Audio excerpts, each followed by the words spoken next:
What jobs are you finding it impossible to hire people for, and why?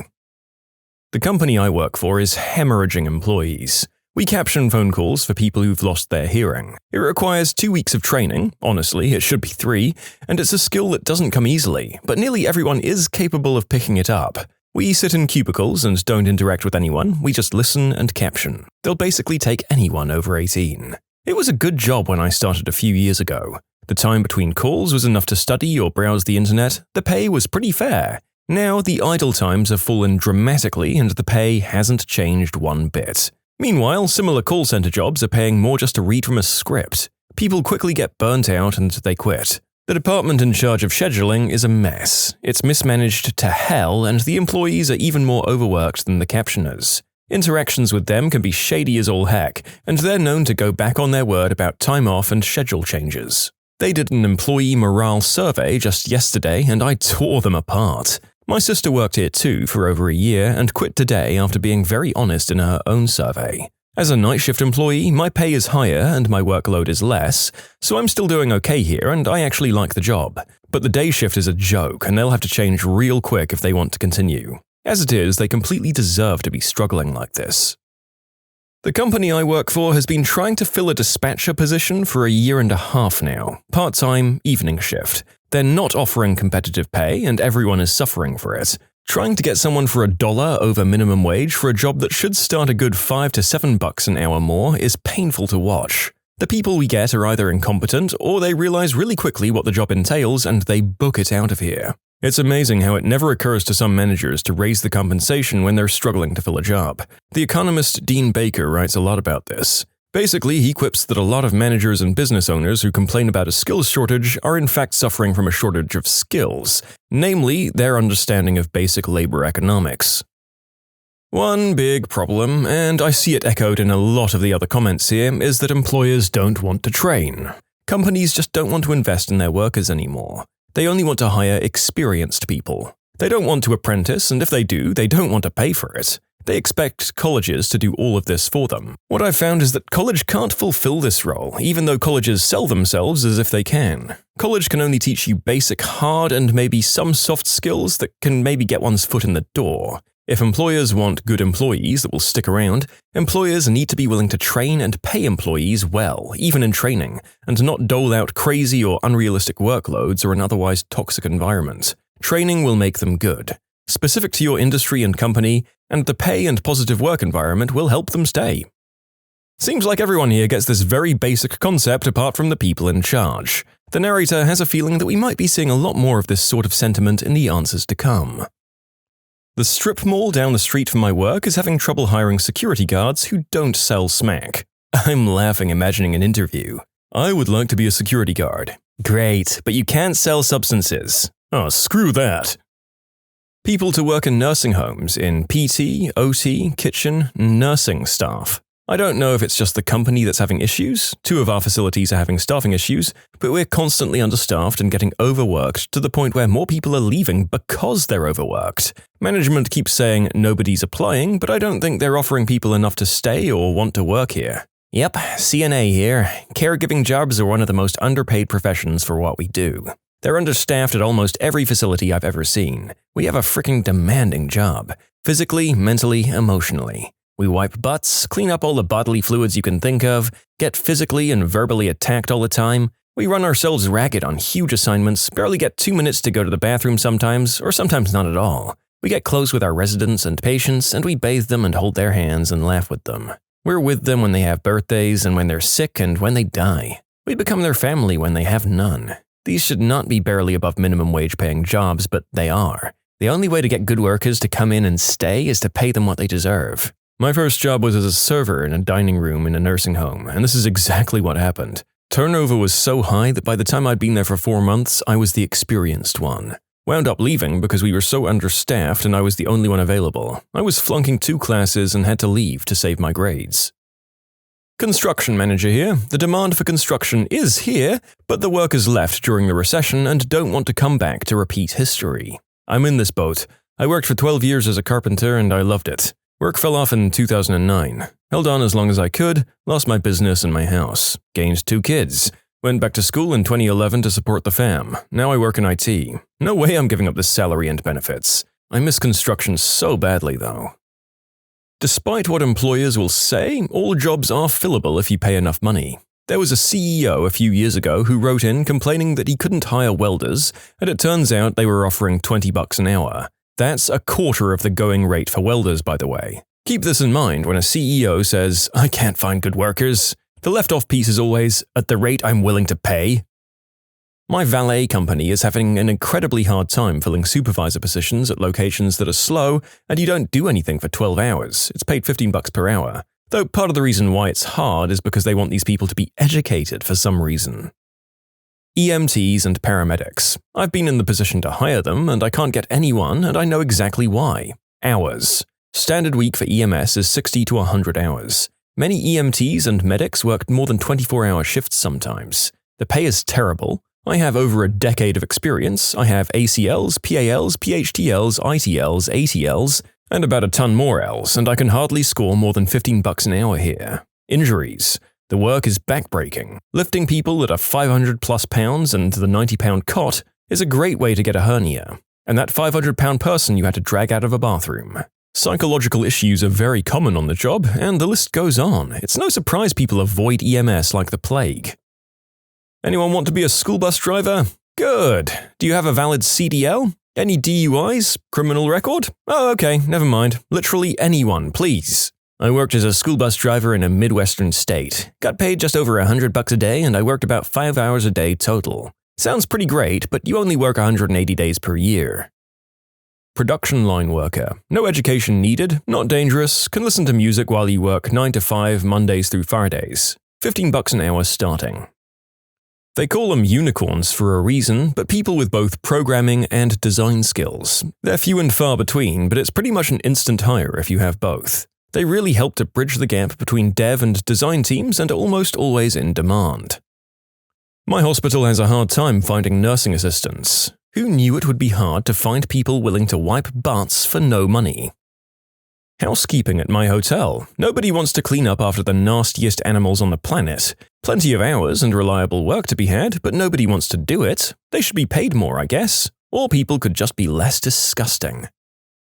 Based on the job ads I've seen, I think they're having a little trouble filling the entry-level 3 to 5 years experience jobs. No, I'm not just playing off the meme. These postings were the bane of my existence when I was job hunting. You should apply anyway. HR always puts that in. As far as I know, it's industry best practice. 2 years ago, I was sent a job posting that needed 5 years experience with Server 2012. My inexperienced friend has that job now. Where the frick are you people posting your jobs? Because I've never seen openings for any of this crap. Well, truck drivers. Most of the people on the road are in their 50s or 60s. They're starting to retire or die. It's even hard to find contract drivers to help on busy delivery days. Just because billion-dollar trucking companies might get automated in the next 20 years, it doesn't mean most companies can or will. That doesn't even touch on the inevitable regulations by the DOT, which will almost certainly require a human hand behind the wheel in the case of an emergency. On top of that, you'll have CDL, even if automation does take over. That alone will net you decent-paying jobs relative to other jobs that don't require a college degree. This writer makes a very good point. They'll need someone there as a fallback, and they'll likely end up doing a fair bit of work anyway. Although sitting in a somewhat automated vehicle might mean a wage reduction in the short term, if enough of those people strike when it happens, hopefully eventually it'll balance out.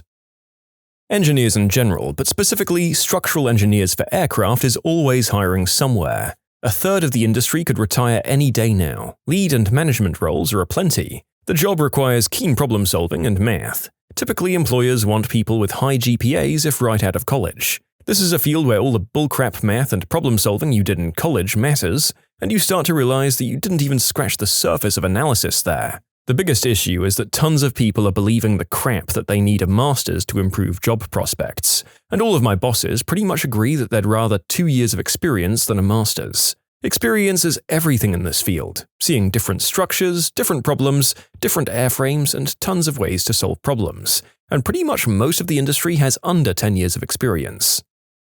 The place I work can't frickin' retain good employees because they work us to death. I make over $50K a year in construction, and these buttholes work us to the bone.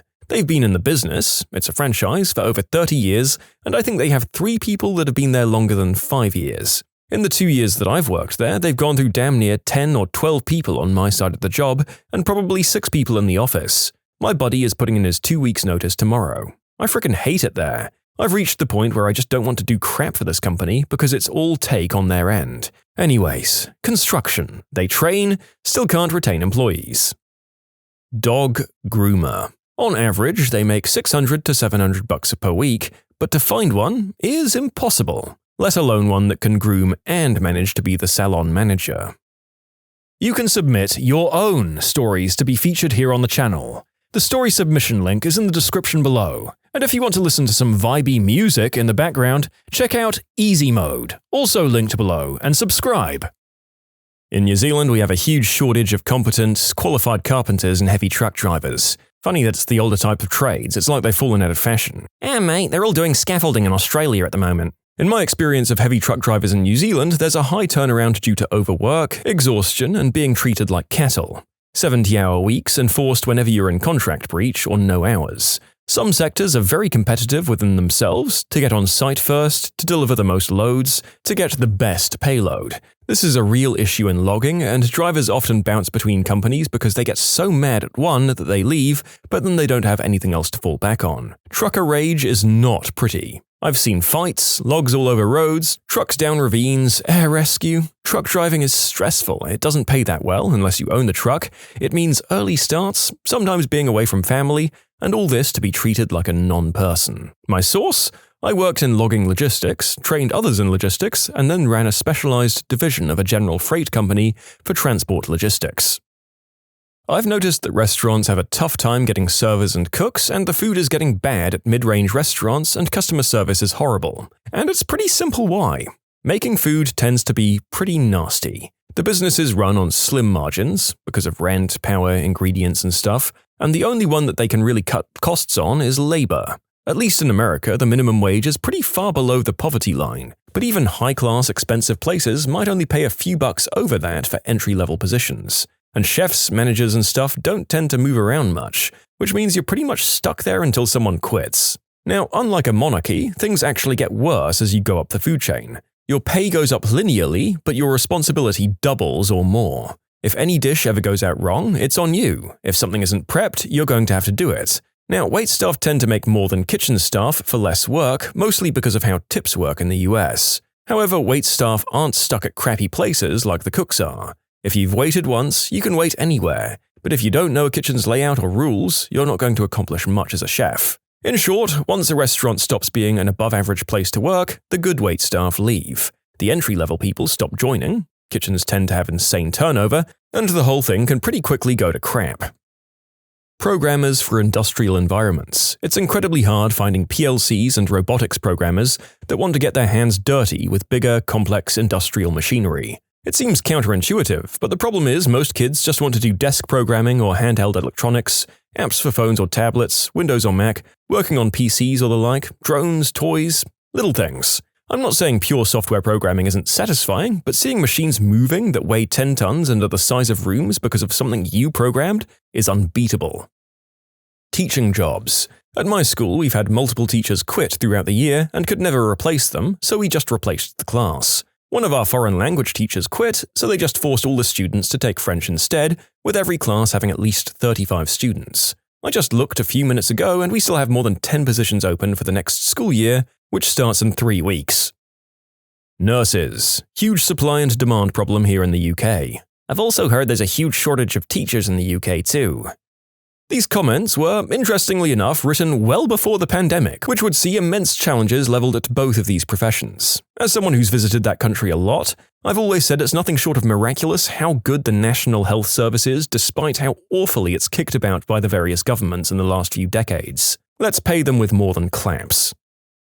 Louisville, Kentucky is a foodie paradise, but there's currently a shortage of restaurant workers. One restaurant group spokesman was in the newspaper as saying something like, "My line cooks can make $17 an hour and I don't have a shortage of workers. Maybe these businesses complaining should take a look at their low wages." I literally went to his restaurant because of that quote. I support common sense. There's a restaurant near me that will tell their workers they'll start at $10 an hour, and then after 2 weeks of working there, they'll get a paycheck that's them being paid minimum wage. When the workers get angry, rightfully so, and ask the managers why they aren't making $10 an hour like they were promised, he'll say, "You have to earn that and show me you're worth $10 an hour." That manager can't seem to understand why people walk out mid-shift with 300 chicken breasts left to pound out.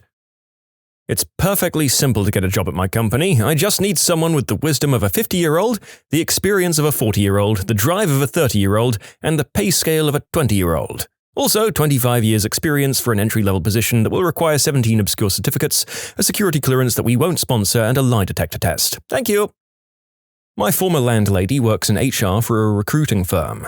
She found on multiple occasions that she had to hire people whose interviews were train wrecks and had huge red flags, like large gaps in the work history, talking like 6 to 10 years, no kids, as well as one that had a major problem with a former employee, all because they were fluently bilingual in English and French. These were mainly call center type jobs, sales development type things, not the funnest work, but if you speak French and you need a job, you can find one in southern Ontario. I work at a school for gifted children, and it's incredibly difficult to find a good defense against the dark arts teacher, let alone retain one for more than a year. Yeah, try telling most of these jobs you're a felon and watch them glaze over. It doesn't matter how back on track your life is. Sometimes it doesn't matter how long it's been. I'm employed by a small business simply because nobody else wanted me. The upside? My employer has me on his side through and through. There's something to be said for a guy that hears me out, doesn't judge, and offers me a job. Does it pay the best? No. However, it does pay me enough to help me keep building my life. It's flexible and doesn't demand the frickin' universe out of me while paying jack. Looking at you, food service. You want good candidates. Sometimes, just maybe, good people have skeletons.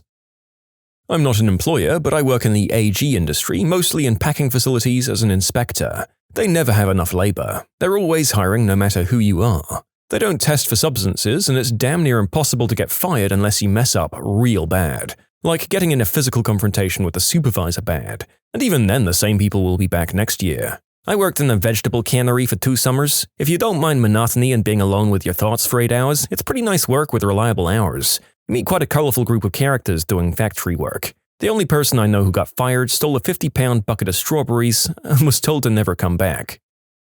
More than 10 years as a headhunter here. If the job pays less than $15 an hour, it will be hard to find talent that will accept that pay rate and not have red flags like large unexplained gaps in unemployment, major spelling errors on their resumes, or even cursing in the interview with me. Seriously, not appropriate for any industry. Once you can pay about $35K or more, the talent pool starts to open up significantly, and you can start seeing more stable work history, good communication skills, and brick-and-mortar college degrees. In short, low-paying jobs are tough to hire for, and applicants applying to them don't care much. Those roles are abundant and easy to get since no one else applies. Basic retail person for specialty chocolate shop. I'm just baffled at how hard it is to get someone for this job. We pay more than most retail jobs in the area. It's the easiest retail job I've ever worked. Customers are 90% nice because who gets nasty about chocolate? We'll teach you everything. You get to dip things in chocolate and make fudge and take home mistakes. We give you free chocolate. I can't even get people in to interview. Out of 20 calls I made last week, I've been trying to hire since March, 5 were the wrong number or out of order, 10 were voicemails that never called back, and 5 were interviews that just never showed up. It's been months of this. What the frick? Not an employer, but accountants. More specifically, CPAs. Sure, there's a lot of us, but the companies I've worked for all have trouble filling open positions. Most use recruiters who charge a month of the position's salary if the person gets hired. Basically, it's a case of demand being much higher than supply. That's probably why my accounting graduating class had a 99% job placement before graduation. I haven't seen web developers or programmers or software engineers yet. Lots of good coders out there, but open seats want client-facing, full-stack, MVC, Angular, Sitefinity, MonGodb, Swift, and a glittery unicorn. Tenors who can sight read and sing in tune for paid positions in professional vocal ensembles. I wonder if there's a greater or lesser supply of these than in the mid-20th century, to be honest. It feels like younger people in choir, musical, and orchestral pursuits are just much fewer and further between in modern times? Or is the talent pool just that good at honing in on the best jobs? While more and more people are realizing how awesome getting into coding and programming can be, there seems to be a significant lack of individuals who are capable of critical thinking on top of programming. You'd think the two would go hand in hand, but they don't. Alright, so a lot of people are asking me about coding and being taught and stuff. The best way to code is to be a self-starter. Pick a language, grab a book or three, and work through them.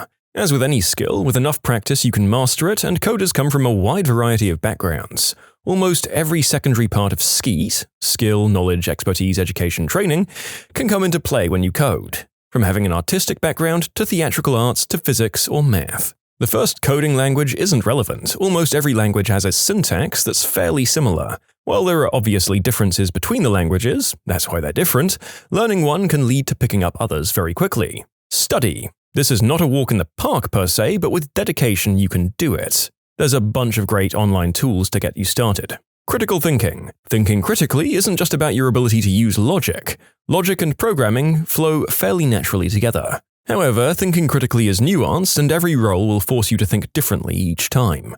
Problem solving is huge, time management is huge, and putting those together is massive. It's more important to fix this bug than it is to develop this feature, stuff like that. Pluggers. There are many jobs where I can just code without having to think, say a lot of people. Sure, we call those pluggers because they just plug away. Plugging can be useful, and they have a role, but it's usually not what we hire, as we want individuals who have their own thoughts and who push back on ideas and come up with their own. I would also suggest that this would get very boring for the plugger, but everyone has their own tastes and what they can or can't handle. And jobs? I'm getting a lot of questions on how do I get into a role like that? Do your own apps, build your own ideas, and again, open source projects.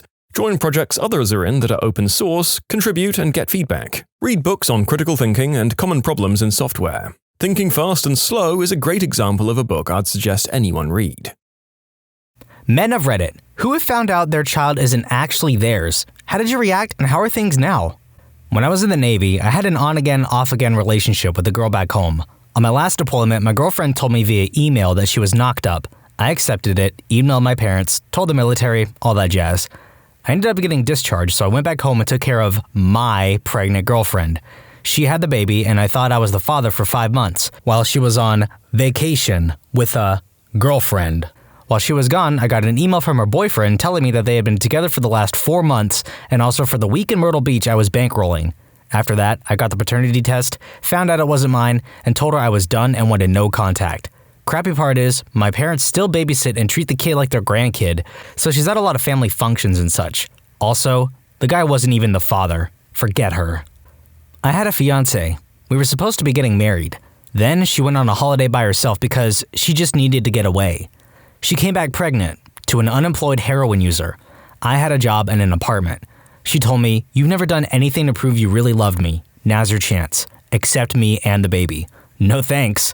Last I heard of her, she's an unmarried mother of 2, and forget her. This one's a long one, so be ready for that. 2 years of DNA tests that the state continually reported as inconclusive. It led to going someplace out of state. Got it done. Got the test results back. Less than 2% probability of genetic match. Huh. So, I called her up. Asked, "So, you want to tell me what the real story is?" 2 weeks before we had our night under the sheets that resulted in the talk 9 months later, her father had come home drunk out of his mind and forced himself upon her. I still recall the tone of her voice asking me if I had actually taken the test and that it was real. Well, turns out her mother heard that conversation, notified someone, and dad took a DNA test. So her dad is the dad of her kid. And I felt horrible for her. I can't even joke about this.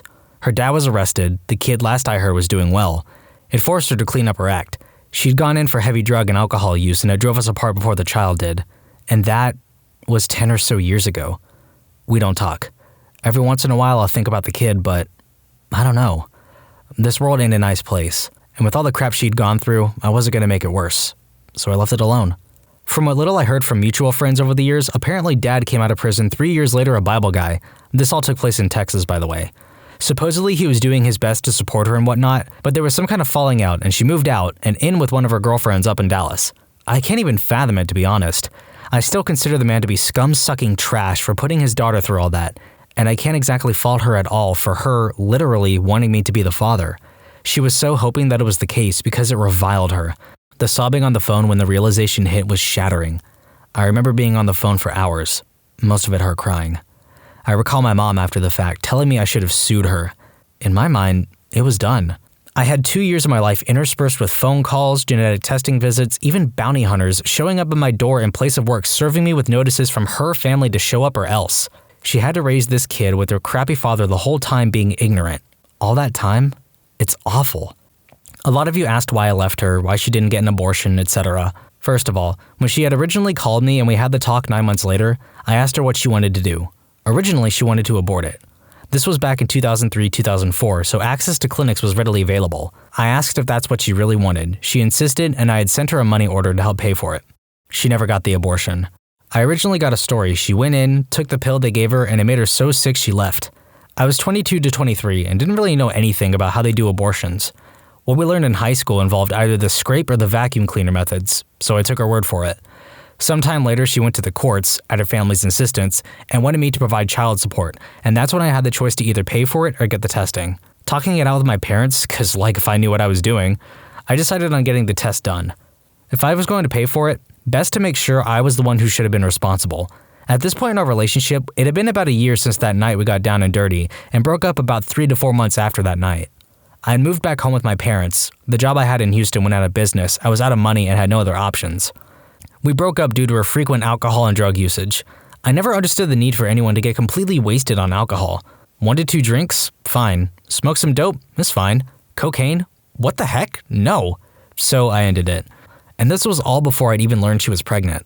The first test, for whatever reason, took dang near 6 months before anyone heard anything. The results came back inconclusive. I never got any more information than that, so either something happened at the lab or I don't know.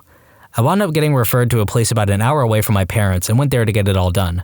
So by the time 2 years since that night of conception rolled around, we finally had the results in. I remember opening the envelope and looking the sheet over. A lot of it I didn't understand.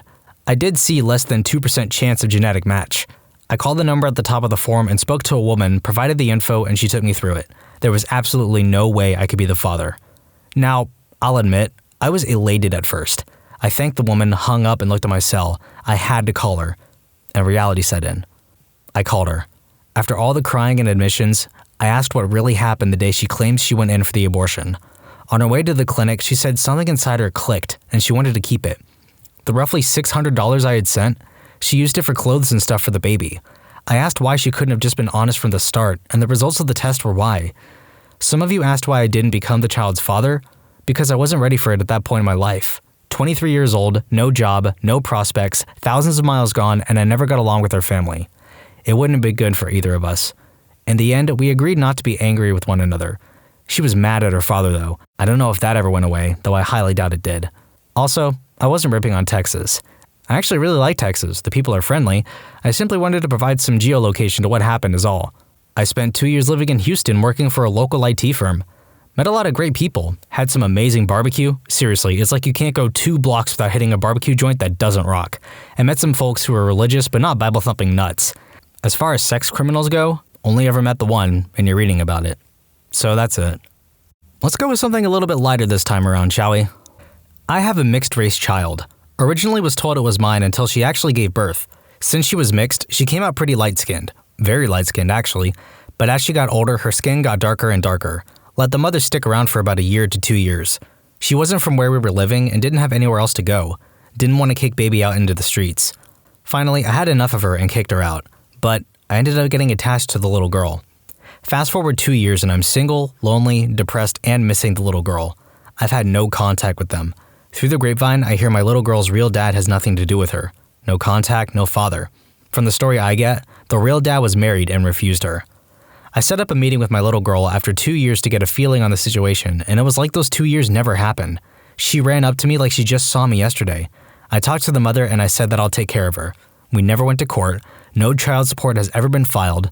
We don't fight about anything. I tell her if she needs anything as far as money or clothes, whatever, I'll take care of it. She's now 10, I'm married. My wife accepts her with open arms and loves her like I do. She's an awesome kid. Great student, no troubles. I have to teach her a bit of humility because all she's concerned about is being beautiful. But if that's my biggest worry with her, I think that's okay. I wouldn't change anything at all. I will tell you one thing. I live in the South, and you would think that a married white couple with 2 normal white kids and an older mixed girl, one would think you get more looks from white folks. Surprisingly, it's the black folks that give us more WTF looks than anything. But like I said, I wouldn't trade her for anything. I love that silly girl. So I'm on the other side of the fence. Basically, I'm dating this girl for about 3 years. Rocky relationship and all that jazz. I break up with her and move back to my hometown for a period. While back, she asked if she can come visit. First mistake, but believe me, intimacy was really golden between us. Anyway, 2 months after the visit, she's pregnant. Not the best news in the world, but I'm from a family of certain values on these matters, so I own up. After spending a week with her and discussing what to do, I go back home and start to prepare stuff. 3 days later, she calls and claims a miscarriage, and we sort of end it and it dies out in the next few weeks. Fast forward 7 months, and I move back to the same city, capital of Norway, Oslo, and continue my career. Suddenly, I see a Facebook post about this girl getting a child, 9 months and 2 days after her visit. It turns out she had been dating another dude for the whole 3 years we had been dating. They even lived together for 2 of the years.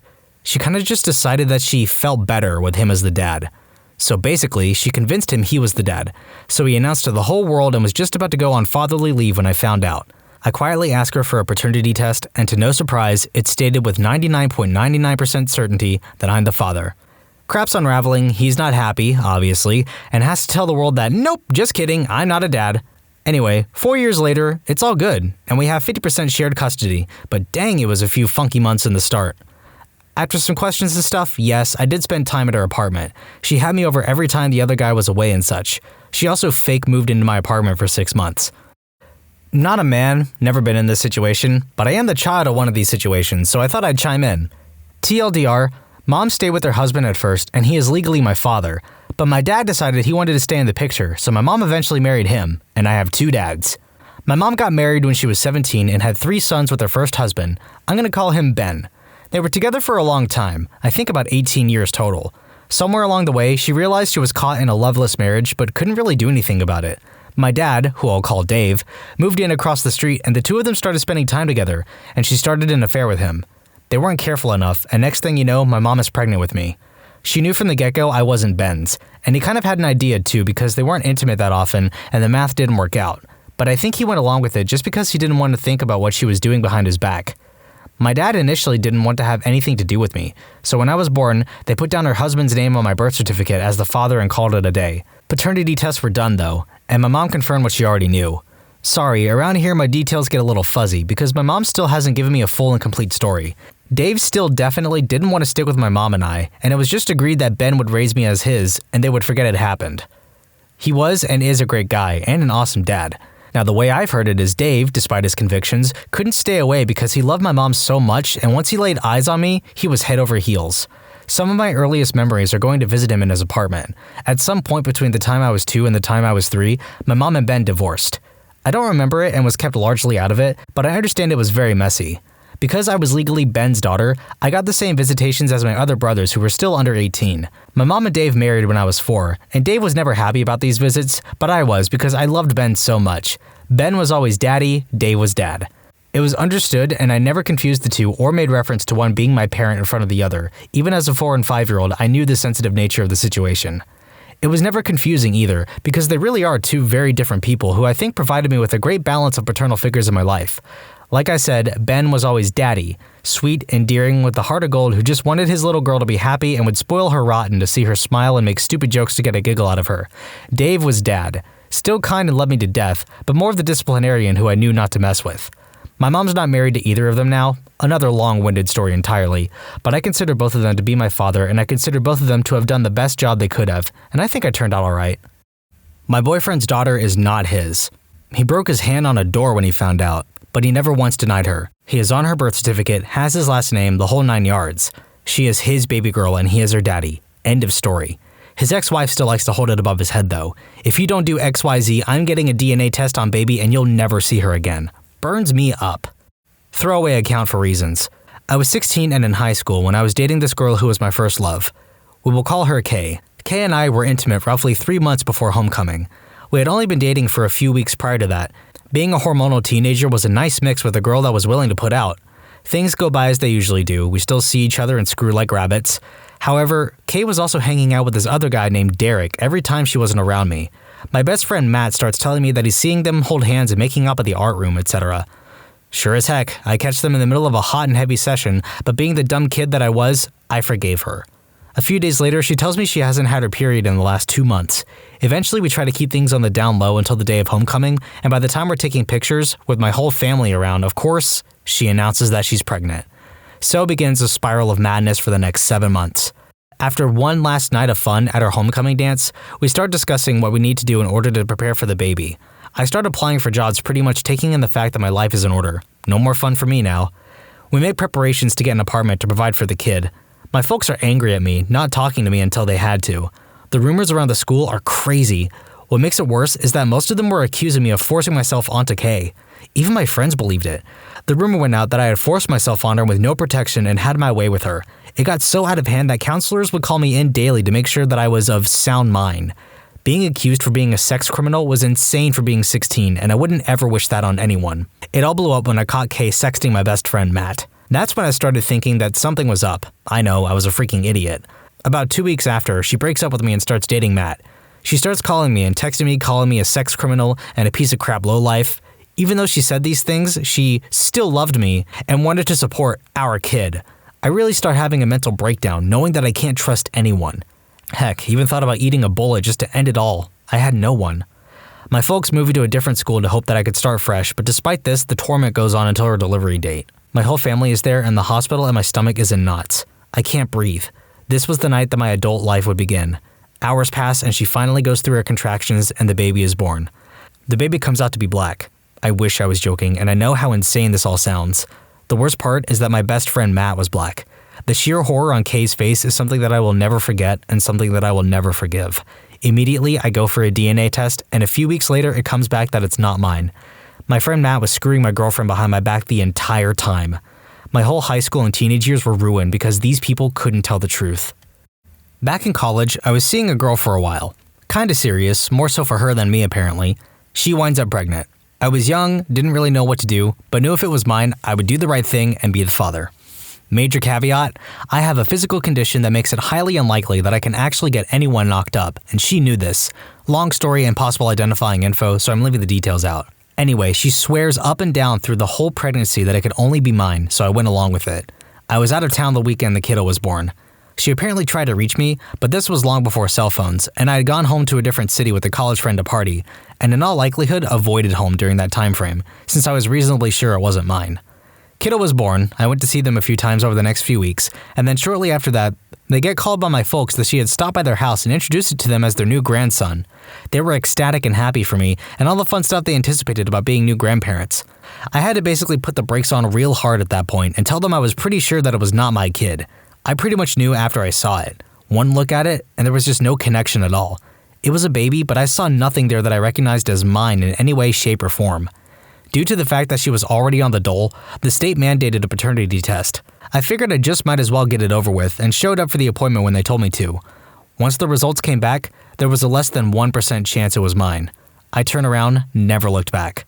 Only saw her twice since then, and it's been 20 plus years now, but both times she was almost in tears trying to apologize for doing that to me back then. I heard through the grapevine who ended up being the actual father, and he already had a few bastards running around, so he was no help to them at all.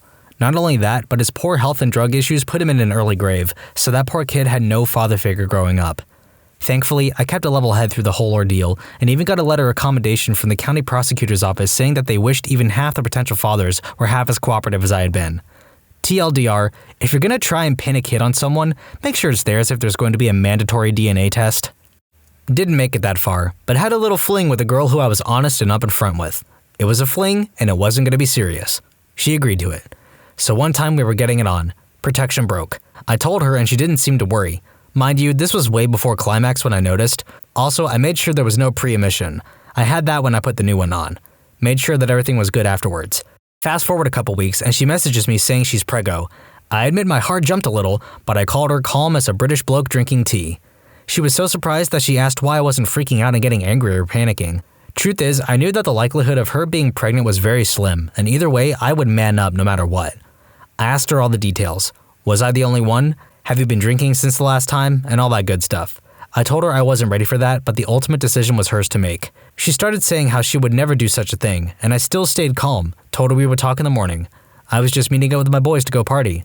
She was shocked even more that I was still so calm and started asking where I was going because she was going out with her friends too. I didn't tell her. After that, I knew for sure she was trying to push my buttons. So the next day I spoke to her, she tells me she has to think about it. I said, take your time. Eventually, a few days later, she says she's not going to keep it and that she booked an appointment with her doctor who was in another city and over an hour away. She doesn't drive, and so I offered to give her a ride.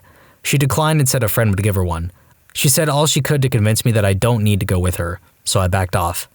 I know where she worked, and she worked all day the day she was supposed to go, but she messaged me saying that she went and then she couldn't walk properly after. I played along and never spoke to her again. Mad props to this guy for having an iron will. I was dating a girl for 3 years who I had trusted. I was 18 at the time. She got pregnant. I was relatively safe, but everybody has slip-ups. I took my lumps and agreed to fatherhood and did the best I could. During the entirety of the pregnancy, she was pretty absent.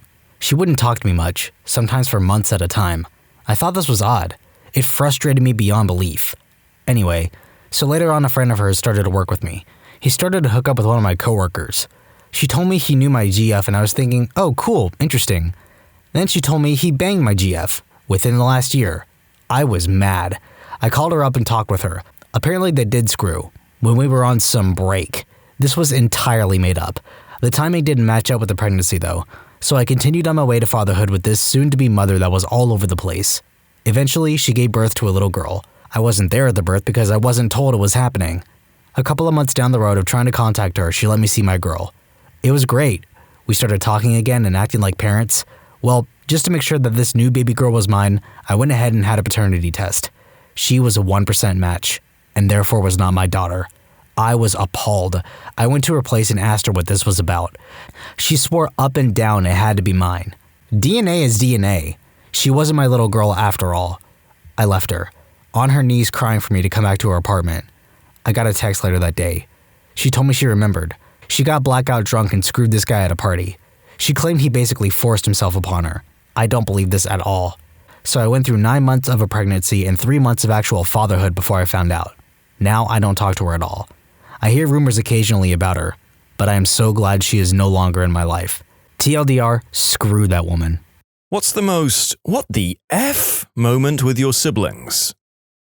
When I was younger, I was playing outside when I heard my little brother giggling like a maniac around the other side of the house in the backyard. I went to see what was going on, and he was gleefully peeing into my dog's open mouth as the dog was lapping it up while dangerously close to his doodle. As a bonus story, I'll tell you about the time my brother almost caught me smoking when I was in high school. There is a barn across from a small pond by my house, and one winter my friend Murph and I were sparking up in the upper floor. We hear the dogs get let outside and someone mumbling, and we peek out the window so that we can keep tabs on whoever was outside now. My little brother is walking toward the frozen pond with a pickaxe and then begins to break apart the ice. After he's chopped it up a bit, he crouches down like a goddamn monkey, takes a chunk of pond ice and begins eating it while looking back and forth to make sure nothing sneaked up on him while he ate. It was like watching the gosh darn Nature Channel. In fact, okay, let's talk about my stepbrother for a second. Not many stories I can make into something of length, so I'll just do snippets. He brought a blank Uzi over to my house and asked me if he could fire it out the room of my window. I told him, no, it's going to sound like you're firing a fricking gun, and he did it anyway, and then he came back later saying, I told him we were popping balloons, with a smug smile on his face. He once offered me $100 to blow up a weather balloon in my room until it popped. I declined. In the dead of winter, he propped a ladder against my roof and then army crawled up the icy shingles with 2 butter knives as climbing tools, and then began pounding on my window to let him in 'cause it's cold outside. He bought one of those hoverboards, lit 2 smoke bombs and rode it while spinning in circles as I filmed him until he started coughing so bad he couldn't keep going. He regularly buys designer clothes like polo shirts and Nike shoes and the like. These clothes usually look stupid as hell, like the white polo he brought with a giant tree with a sun behind it, often giving them to me after a week 'cause, nah man, I don't want these, what was I thinking?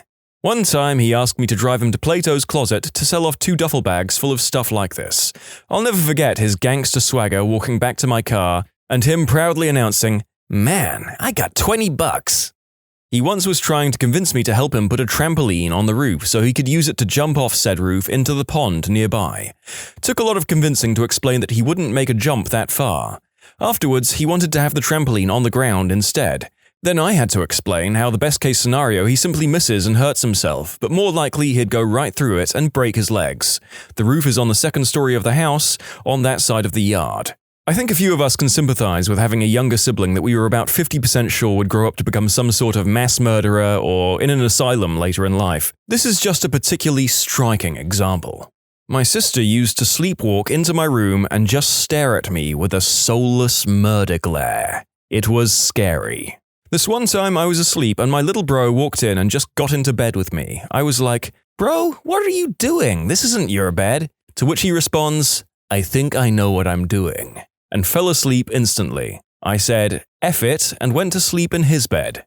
I was winning a watermelon eating contest. My sister, realizing she could never beat me, picked up her half-eaten watermelon and bashed me in the back of the head with it, knocking me out cold. Did she actually use your loss of consciousness to catch up and eat more watermelon than you? Because if not, technically, you still won because you were leading prohibitively at the suspension of play caused by the injury. I haven't reviewed the most recent update on the official international watermelon eating competition rules, but I will put this in my pocket and start calling it a win.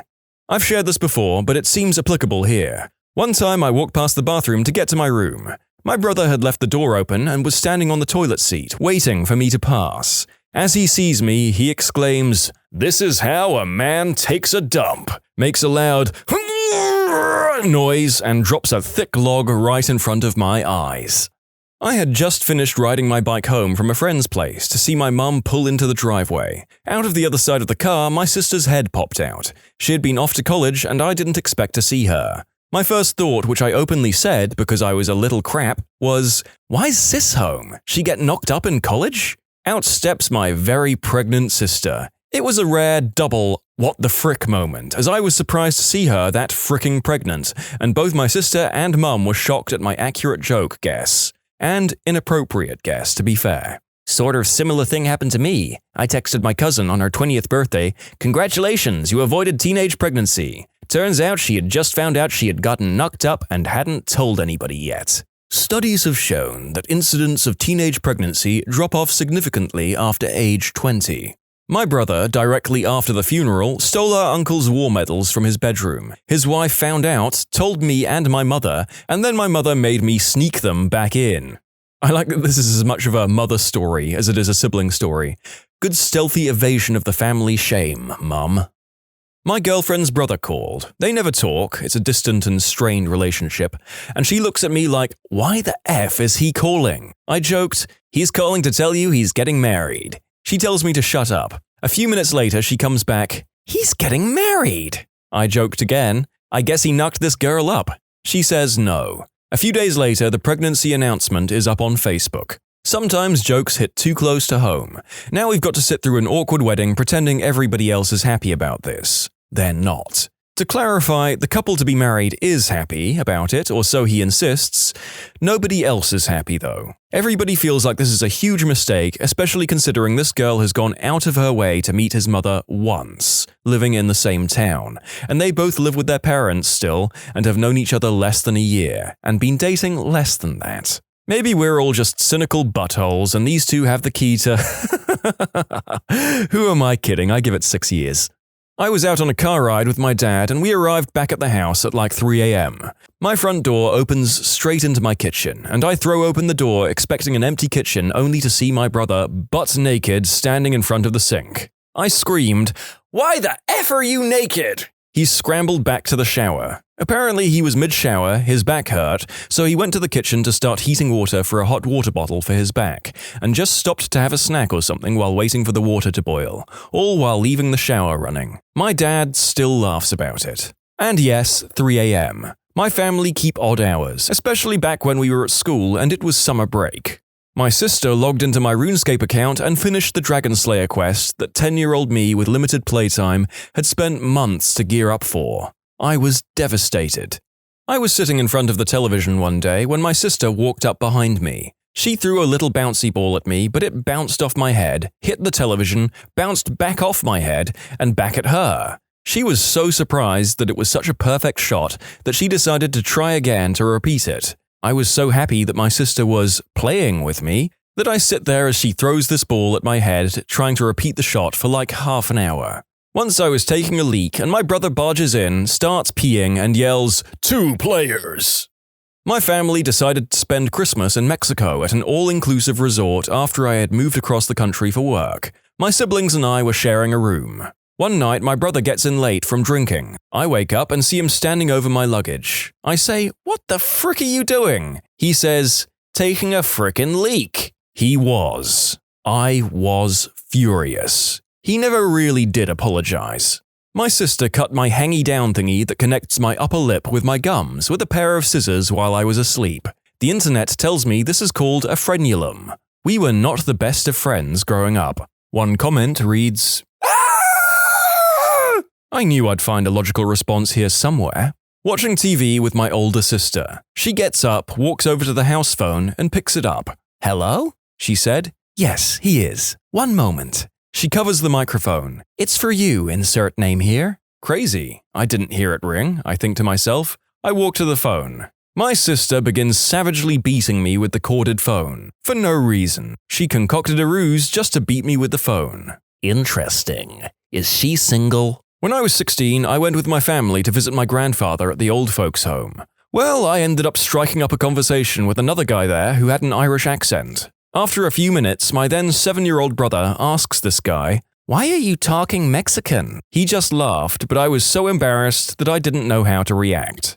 When I was about 4, my parents told my brother, aged 13, to take my sister and I for a walk for an hour. I think my parents wanted some private time. He took us for a walk, all right. We were gone for 12 hours. My parents were frantic and the police were looking for us. God knows what he was thinking, but he's always been a bit of an idiot.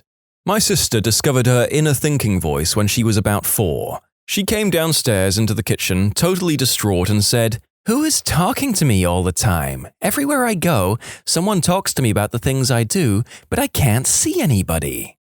We're all taking it for granted here that the sister in question has an inner monologue and isn't in fact crazy or hearing ghosts. Came downstairs from being asleep. Living room in disarray. Blood drops are on the floor, and I see little flecks here and there on the wall. I said to my girlfriend, "What the frick happened?" Concerned someone got injured or something. "Your brothers had a scissor fight," she tells me. A scissor fight. Yes, those 2 fricking brain surgeons took up craft scissors and went at each other in my living room, while my no doubt horrified girlfriend watched in shock and awe. They were gone by the time I woke up, thank God, but the evidence was hard to miss. I was this close to beating M. Bison in Street Fighter 2, and my big brother pulled the plug because he wanted me out of the room to smoke herb with his buddies. A case of justifiable fratricide if I ever did hear one. What an idiot. That's setting you up perfectly to rat him out to your parents. Well, strangely, and by an odd coincidence, he was found out the very next day. Told my sister to come inside for dinner. She was hitting balls down our driveway with a field hockey stick. She immediately turned and swung full force into my face, breaking my nose and deviating my septum. That was 20 years ago, and she won't talk to me because I've wronged her in the past. B-word, I can't breathe out my right nostril. My brother and I used to share a room when we were kids. One day, I woke up and saw my brother standing in the middle of the room trying to mount a toy gun on his member. Hey, sometimes you need protection. Probably when I was 9 and my older brother was 13. We were home watching TV one day during the summer. He was flipping through channels and stopped on an episode of Donahue that featured a male stripper right in the middle of his routine, with an audience of middle-aged women cheering. He put the remote down and excitedly said, "Oh, we're watching this." He's now married with 2 kids and is aspiring to be a Baptist minister. I tell this story anytime I get a chance to embarrass my brother. I was about 9, making him about 6. Thanksgiving dinner at our grandparents' house. We were both in the kitchen together, just the 2 of us, each with a slice of pumpkin pie. My little brother grabs the salt shaker from the table, slowly unscrews the cap, dumps the entire shaker of salt on his pie, and eats the whole thing, making eye contact with me the whole time. He had this look like he knew what he was doing, so I didn't question it. 20 minutes later, he's chasing a cousin through the hall. He dead stops, says, "Uh-oh," and projectile vomits all over the walls and floor. He is descended upon by adults asking him what the matter is. His response? Too much salt. I was the only one who knew what he meant. It was pretty awkward when he knocked on my bedroom door to give me condoms when my boyfriend was over.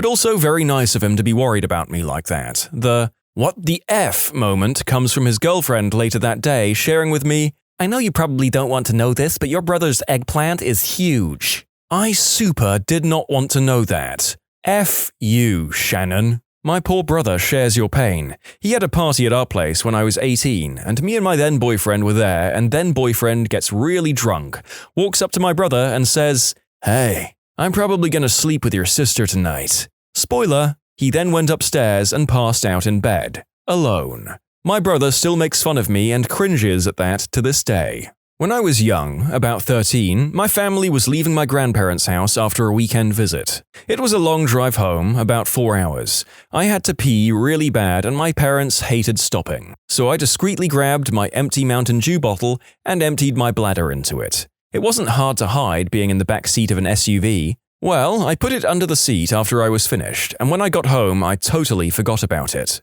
My parents cleaned out the car later, and my thought was they threw it away. Nope, they had placed it in the fridge thinking it was a half-full bottle of pop. Well, I only figured this out because my sister took a drink out of it and screamed.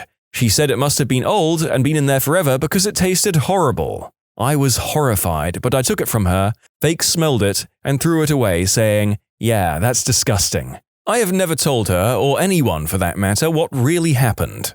My little sister looked at me dead-eyed once and told me, "You have demons in you. You need to get them out," or something along those lines. I asked her what the frick she was talking about, and she just kind of went back to doing her thing. The girl was like 8, so I don't think she was trying to troll me. Overwrote my save file to start a new game. You son of a working woman, I will never forgive you. My little brother did the bottle glitch over my megaton hammer in Zelda Ocarina of Time. Replaced the hammer with a bottle. When I couldn't get past a certain section of the game due to having no hammer, I confronted him and asked why my hammer was a bottle. He swore he didn't know why, but I knew. I always knew. 20 years later, he brings it up and says that he did it on purpose because he was mad at me. Little siblings destroying your save games feels like a very 90s and early 2000s kids phenomenon. Perhaps someone can enlighten me if it's still very much a thing today? Seems less likely now we're out of the world of memory cards and most gaming systems have user profiles. So let me know in the comments. My favorite story is that I once went outside at 1 a.m. to watch a meteor shower and my brother's bedroom window faced the backyard. I don't know why he was up, he was maybe 12 at the time, and I hear him open the window and shout, "Who's out there?" I reply, "Just me," and he says, "Oh, I'll be right out." My brother gets out of bed at 1 in the morning, puts on some shoes and comes outside and says, "So, what are we doing?" The kid was forever down for late-night adventures, apparently. I'm surprised that this resonated with so many people. This is my favorite story about my brother. He's a great kid now, 21, and I'm always proud of him and his adventurous spirit. My sister spoiled Dumbledore's death for me. She read The Half-Blood Prince in 24 hours, asked me if I wanted to know what happened. I said no, she told me anyway. I'm still mad. F you, Laura. My sister complaining bitterly about, "Why do you get a new car in your own apartment?" The answer was, "Because I work for a living," which apparently was a deeply offensive thing to say. Go figure. How old were the two of you at the time? Well, that's the sad part. I was 32 and she was 30. One of my sisters and I shared a room. One day she showed me her jewelry box, which was full of her petrified toilet paper wrapped poops. She then proceeded to show me how to do it, by laying toilet paper across the toilet seat, and then said I could save my poops too. Yeah, I took a pass on that one. My brother severely hurt his right leg in a work accident. His doctors tried to save his leg, but ultimately he ended up getting it amputated. So before he had it amputated, he got around on crutches, or on a day where he was in pain, a wheelchair. During this time, I moved back home to help him get around and do things he couldn't do. One thing he loves doing is building computers and video games. I would take him to electronic shops and follow him around as he bought games and stuff for his computer. We would go shopping like this more than once a week. I never minded because he's family and we get along really well. We got to know a lot of the staff at these shops. One time I was looking for some DVDs on my own, and one of the guys we'd gotten to know comes up and asks me if I needed help. And then he says, "You are a pretty cool girlfriend. You never seem bored or annoyed that your boyfriend spends so much time with his computer." I was so shocked I didn't reply right away, but then I made a super disgusted face and said, "He's my brother. Cue super awkward moment which doubled when my brother came by to tell me we could go and called me Boo, which is a nickname I've had my whole life that my brother gave me. It was so embarrassing.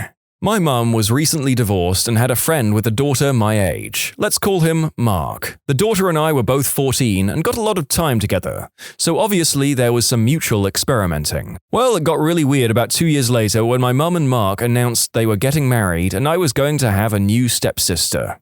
I came home from college for Thanksgiving, and the very first thing my brother says to me is, "If you think about it, 'Forgive me, Father, for I have sinned' is just a fancy way of saying, 'Sorry, Daddy, I've been bad.'" Then, during Thanksgiving dinner, he looked down, patted his stomach, and softly said, "Hey babe, ready for round 2? 'Cause I sure am." Then he got up and got another helping of turkey and mashed potatoes.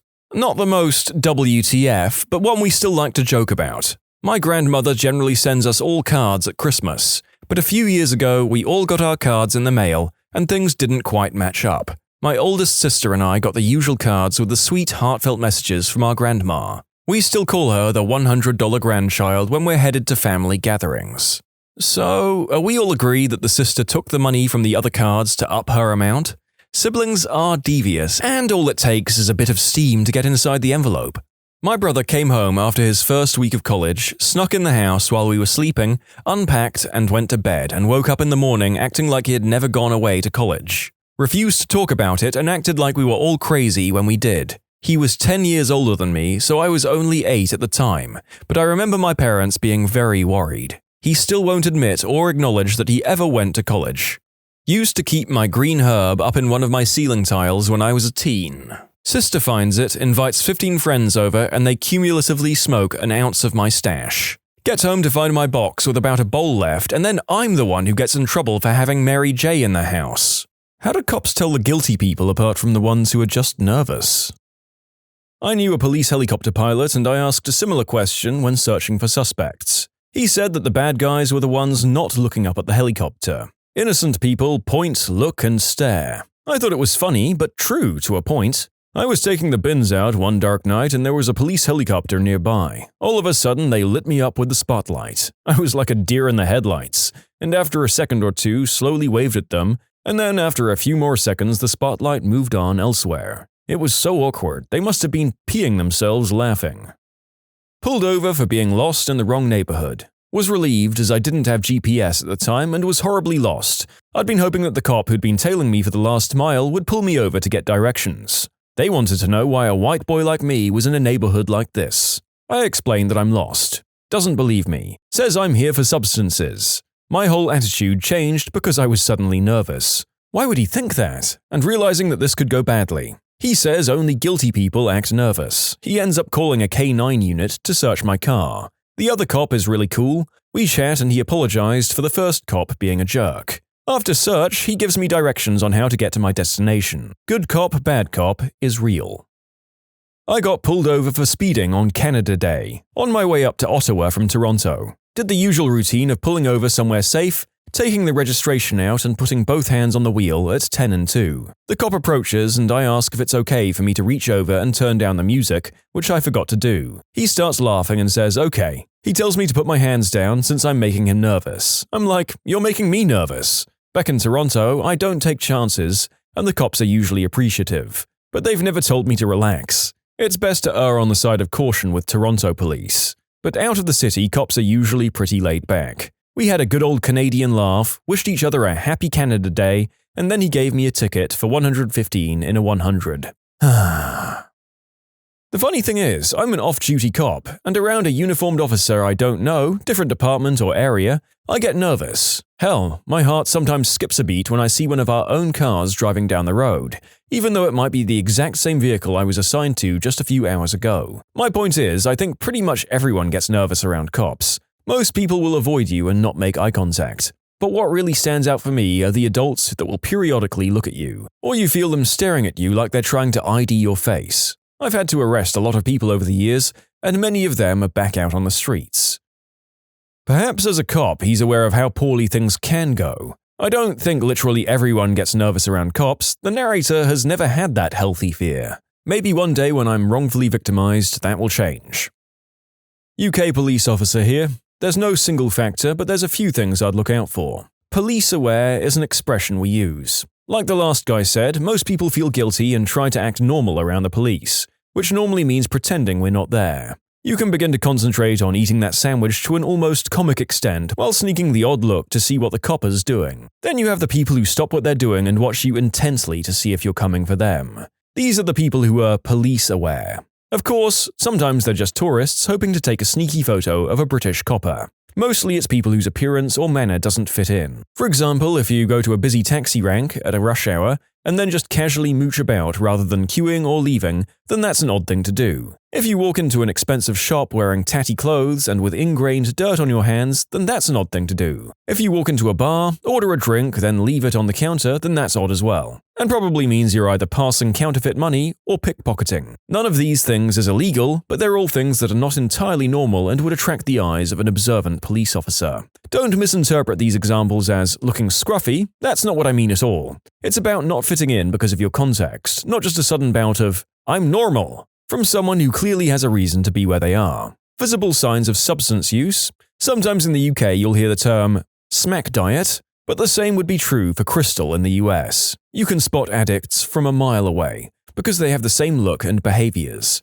Without wishing to tar all addicts with the same brush, hard substance addiction and acquisitive crime often go hand in hand. So when I see someone who's clearly an addict, I'm immediately interested in them. Lastly, there's intelligence. A lot of what we do is guided by specific knowledge about an area. In some areas, I'll be looking out for teenage kids hanging around bike racks. In others, I'll be looking out for substance addicts meeting dealers. In others, I'll still be looking for bag thieves amongst drinkers. Anyone who matches the sort of person who I'm on the lookout for, who also gets jumpy, is going to pique my interest. But normal people, less so. Sorry it's such a rambling answer, the truth is there are many factors and it just depends. A good friend of mine works as a lawyer for one of the bigger insurer companies in defense. A good percentage of accidents happen because people freak out about the mere presence of the cop and don't focus on the actual driving. Like literally during a deposition, "I didn't see them pull out, there was a cop on the same road." In medicine, we have a similar phenomenon called white coat hypertension. Being in the mere presence of a doctor raises patients' blood pressure. So a patient may have a normal blood pressure, but every time they step into the office to get it checked, it goes up. Going to the doctor can be bad for your health sometimes. I'm one of these jumpy people. I've been pulled over and screamed at, "Why are you so nervous? What are you hiding?" And another time, the cop was very nice and just said, "Relax, it's just a ticket. Are you okay? Do you want to catch your breath? It's not a big deal. Take a couple of deep breaths, buddy." Super friendly and helps me relax. I get anxiety in those situations without any real cause. I just get really nervous. It's crazy how differently cops can handle the situation in the exact same circumstances. Just one was nicer, or trained better. I've only had one bad instance with a cop who was convinced I was up to no good. He asked me what I was doing, and I told him. He asked me why I took a specific exit before my destination, and I mentioned I needed gas. He said, "Well, you've got an answer for everything, don't you?" Yes, sir, it's not that difficult when it's the truth. He ended up having me wait outside the car for half an hour while he went over it with a canine unit after I refused to let him search. I didn't want to have to reorganize everything after he rummaged through it. I had nothing to hide. Then when the dog found nothing, he searched the car anyway because I seemed nervous because I was sweating, after standing in the Texas sun in August for 30 minutes. I filed a complaint and was pretty much told, "Too bad, our officers are risking our lives for you every day, and people shouldn't be questioning their authority." Cop here. Assuming this is on a traffic stop, for the most part, if you're acting jumpy, I try to figure out why and remove that stress. If I can't figure it out on my own, I'll simply ask. Common answers are, "I don't like cops," "I don't want a ticket," and so on. My reasoning for this is if you're relaxed and I ask if there are any weapons in the car and your stress indicators skyrocket when you say no, something's wrong. If you're already stressed, I won't be able to see that reaction. As others have stated, it's not 100%, some people are just nervous Nellies. I try to calm people down for their sanity and my safety, but it doesn't always work. I have anxiety. Every time a copper pulls me over, I look guilty. But really, I'm scared of unwarranted police violence and nervous about how much money today's ticket will cost me. Police always notice and they always say that makes me suspicious, so they have reason to ask to search me and my possessions. I feel like I can't be the only innocent person in the world who gets the jumps around police, but they always act like I'm the first person they've ever encountered who acts guilty when I haven't actually done anything.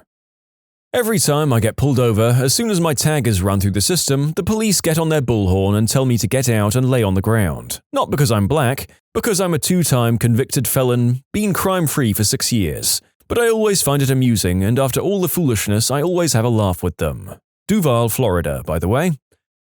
Well, your attitude to it is bafflingly positive. I can't imagine many people would react that positively to what you make sound like a semi-regular public spectacle of yourself. Police instructor here. You look for what is out of place or context. Everyone is looking at an event or certain direction, and that one person is staring at you or in the complete opposite direction. That's the oddball. People draw attention to themselves by behavior that is different from the environment, or expected of the environment they're in. It's how they identified the Boston bombers. Everyone was looking in the direction of the explosion, but the brothers were staring in the opposite direction. Suspicious behavior. This technique can be applied to clothing as well. If it's summer and you see people wearing heavy jackets, there's something odd. Somebody keeps tapping the waistline and there's no reason for him to do that, like something falling off it, and there's something tucked into their waistline, like substances or weapons. Now, not saying this gives you an excuse to go up and start frisking people, however, it definitely lets you narrow down the focus of your attention for what is out of place. Cops once woke me up at 3 a.m. in the morning because my neighbor saw flashlights in the woods next to my house. Then they started questioning me, asking why I seemed so nervous, and if I wasn't doing anything, why were there footprints in the snow in front of my fricking front door? I was a 19-year-old living on my own in a small town, so small it didn't have a population. I just remember being absolutely flabbergasted at why they'd want to know why someone might be nervous from getting a visit from the cops in the middle of the night, and why they thought footprints in a heavily traveled area was suspicious. I basically told them some variation of that and then told them they were welcome to look around outside if they wanted before they left. This was during deer hunting season in Wisconsin, so the only thing I could think of is that maybe they thought there was some poaching going on. Still, it showed a remarkable detachment from reality that they couldn't understand why I was so nervous to begin with. I had a similar incident. Dead asleep, woken up by police pounding on the door. This is before cell phones, so naturally, my now ex-husband and I woke up and ran downstairs. Cue the police shining a light in our faces, and the first thing they said was, "Oh, let me guess, you just woke up. How convenient." So the ex and I were like, yeah, we did. What's going on? The cop says our car was involved in a hit and run of several cars. A friend of ours was staying over a few nights. We motioned behind us to the couch where he was sleeping to the cops, who come in. Dude is in his shoes, and yet he's sweating. So, yeah, thanks for assuming, dudes. You can submit your own stories to be featured here on the channel. The story submission link is in the description below. And if you want to listen to some vibey music in the background, check out easymode, also linked below, and subscribe. Actual police officer here. There really is no magic answer. There's a ton of overlap between both groups, and anyone who says they can consistently spot the difference is lying to you. I'd rather judge the situation based on the objective facts rather than my gut feeling. Not long after I got my license, I was driving around, and at a stoplight there was a cop behind me. I hadn't done anything wrong. Cops at that point didn't freak me out yet, and I even knew a kid in school who was planning to become one. The lights turn green, and I go. I notice behind me everyone is behind the cop on all lanes. It weirded me out. Usually, there are cars passing me or next to me. People were giving the cop a nice wide berth, or at least not wanting to drive ahead of it. It made me feel paranoid, and I checked my speed. I was actually going slower than the speed limit. After I figured out everyone was just being paranoid, I sped up to the speed limit, and that was that. The cop was driving slower than the speed limit, and I drove off, leaving them all behind. I feel like the cop probably thought it was hilarious that his presence was slowing down traffic, because it wasn't like he was trying to control it, his lights weren't on. Since then, I've had plenty of speeding tickets. Plenty. But not on that day. Cops freak me out now too. Every time I see one, I go, oh crap, speed limit? I'm okay. Car functioning right? Yes. Substances in the car? Wait, no, don't do substances. It's a tense situation. Not a cop, but having worked in a pawn shop, I'll say they talk way too much. When the customer was trying to pull something on us, most would talk a lot about nothing. Keep up a constant stream of chatter. Of course, this is in no way a 100% indicator, but it was one sign we looked for. Liars will usually offer additional explanations and excuses for something even when you don't ask. Mostly because they assume you'll doubt what they'll say and feel the need to back up their claims. Just imagine that a friend is late and he says, "Oh, sorry, I forgot," and move on. That's probably true because he didn't even consider for a moment you might doubt that. That same friend shows up late, but then starts explaining in detail why they're late and add more and more details to that story, even though you didn't ask. They might be making crap up and trying to present a more finite, flawless story. And of course, this only applies to bad liars. Duh, of course. Tips for spotting obvious liars only apply to people who didn't perfect the art. Not a cop, but I'm a Florida native and am usually dressed in shorts and a t-shirt. I was in a flyover state for a concert and was supposed to pick someone up about 4 hours away in the morning. Instead of getting a hotel for 5 hours, I decided to drive to my destination and sleep in the back of the rental car. Usually when I do this, I roll the windows down and sleep with the car off, but it was in the mid-30s this night. I pull into the vacant parking lot next to a vacant building outside of town. Turns out I was still in city limits. I tried to turn the lights off but wasn't able to. This eventually attracted the attention of the local law enforcement. I woke to a flashlight banging on my window. They, all 9 of them, wanted me out of the car while they tried to figure out what was going on. Being as it was cold, I started to shake. I shared how I thought it was amusing that I was shaking and that it would likely raise suspicion. The cop that was babysitting me at that moment said, "No, it's cold out." She then let me get into the car and started again. 9 out of 10 would recommend. I got pulled over for a DUI stop at 2:30 in the morning in the middle of March. I was just leaving work, so I didn't really have a proper attire to be standing outside for long periods of time. I'd not been drinking and showed no evidence of it at all. I got pulled over for swerving when I went to reach for my water bottle that fell on the floor, but the cop proceeded to keep me outside of my car, doing all of the sobriety tests for about an hour while I was shivering and my teeth were chattering. It was close to 3:30 when he finally realized I wasn't impaired. 0 out of 10 would not recommend. Thank you both for your respective ratings. They were very helpful in working out whether you did or did not enjoy your respective inconveniences. 8 out of 10 would read again. There's a bit in Bryan Cranston's book where he talks about his time as a security guard. His talent was spotting about-to-be shoplifters. His advice? People come into stores because they want something specific. In and out. Watch for the lingerers. Must be rough around Christmas time. Sorry, security guards, I have no clue what to get my mom. UK veteran and ex-Metropolitan Police, here, just found it's all down to experience when reading people. Your mentor is everything and should be a wealth of knowledge. Learn from them. Also, the weirdos tend to be regulars and someone will know them and tell you all you need to know. The regulars will be in an intel database somewhere, so any safety issues should be made aware of for you to control. This includes known aliases. I don't put much consideration on someone's nervousness to the likeliness of them committing a crime. We need reasons or probable cause to determine that. However, someone's jumpiness is a tactical cue to me that they may more likely run or fight, especially if I already have probable cause of a crime occurring. Most people are more scared when stopped by the police, but this fear is different than jumpiness. Fear is a little more subdued than the tension of someone looking for an escape. Another consideration is that if someone suffers from a mental illness, their symptoms are usually clearly different than someone who is plain scared or jumpy. Also, someone who is affected by substances clearly has distinct signs. It's pretty complicated to explain, but simple when observing it in person every day. Ex-cop, still licensed if that matters. You can't always tell. That's why treating everyone as close to the same as possible is important. The average person will change their behavior around a police officer at least a little bit. It can be weird, over-respectful type deal, or they might shut down completely. The average criminal acts nearly the same. However, that's why it's important to be very aware of the person's movements and responses to questions or your own movements. If you ask a person with substances in the car, "Do you have substances in the car?" his eyes will very commonly dart toward where he or she is hiding something, even if it's not substances. That, of course, doesn't give me probable cause to tear their car apart looking for stuff. It's just a red flag. A person who is simply nervous and is not really guilty of a crime will most likely just break eye contact and look somewhere else, such as out of the window, behind you, down at the wheel, among a few other places. Same goes for a person you may simply be suspicious of on the street.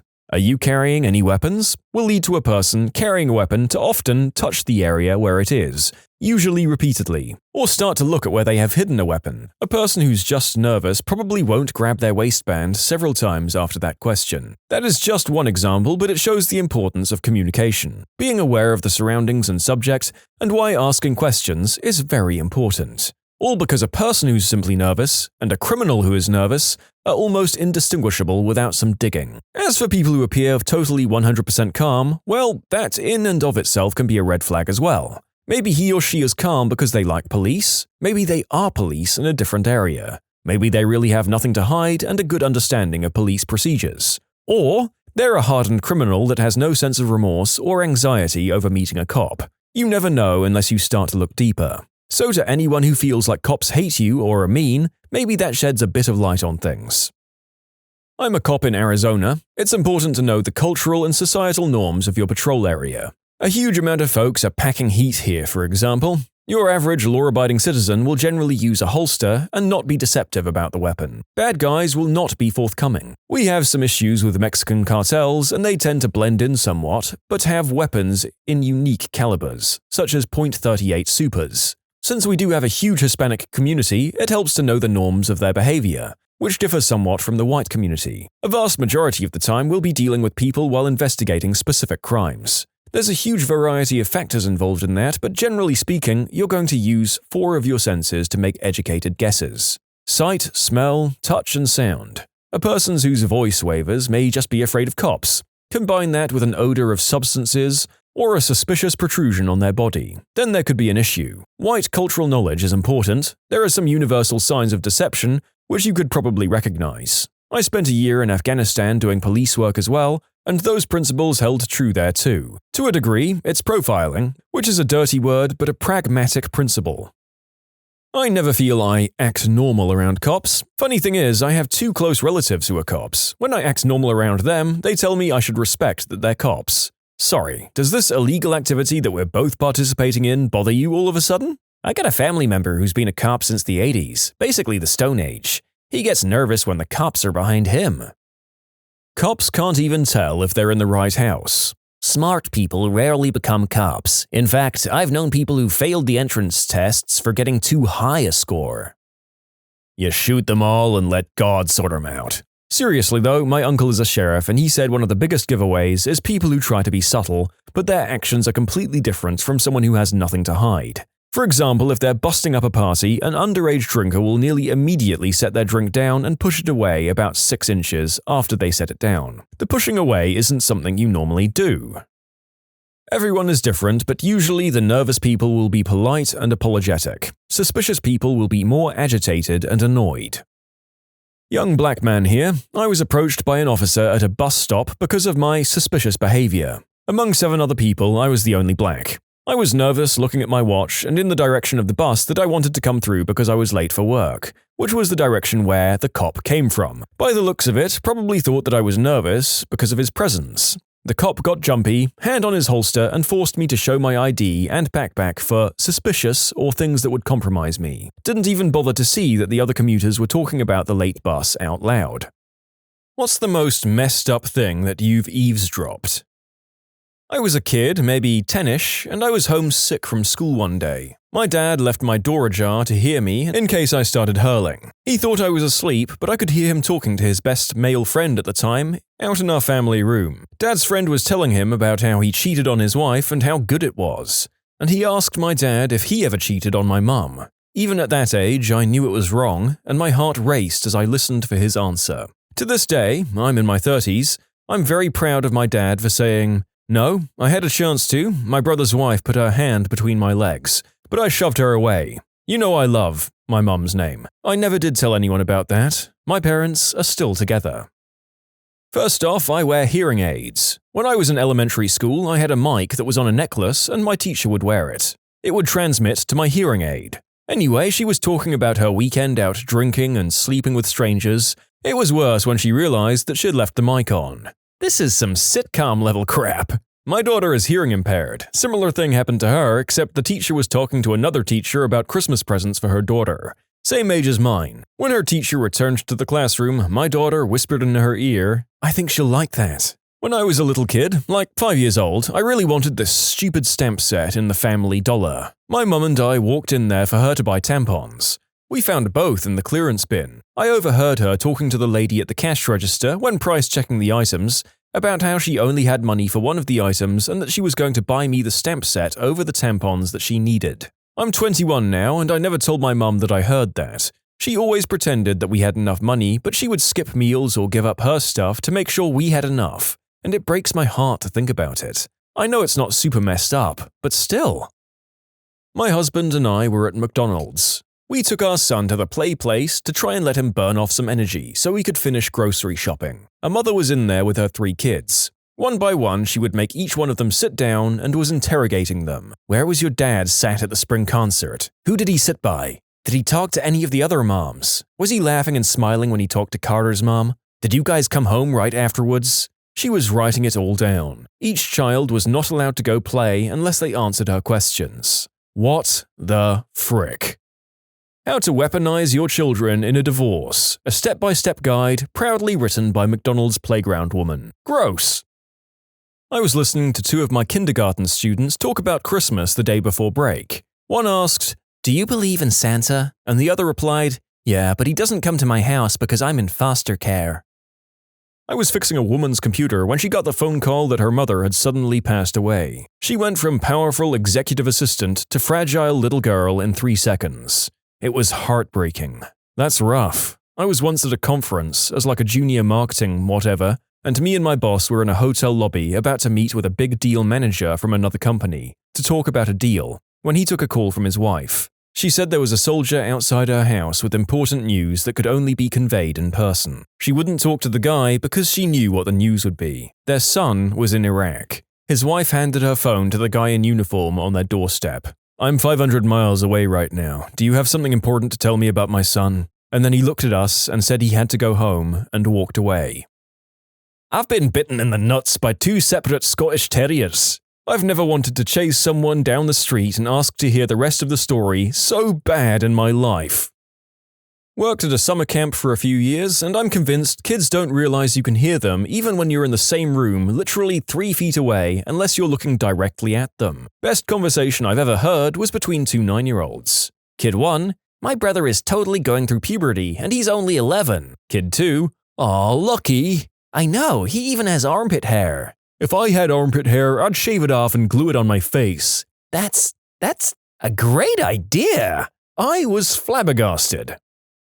I don't know if this qualifies, but it should. I was a photographer at a wedding, and while the bride was getting ready, I heard 2 bridesmaids, mid-20s, talking. One said to the other about how she recently found out that beans, probably as in the baked variety, were not bits of potato as she had always thought. They're fricking beans. When I read this, I thought it would be the stereotypical "she screwed the best man" or something like that. I'm kinda pleased with the outcome here.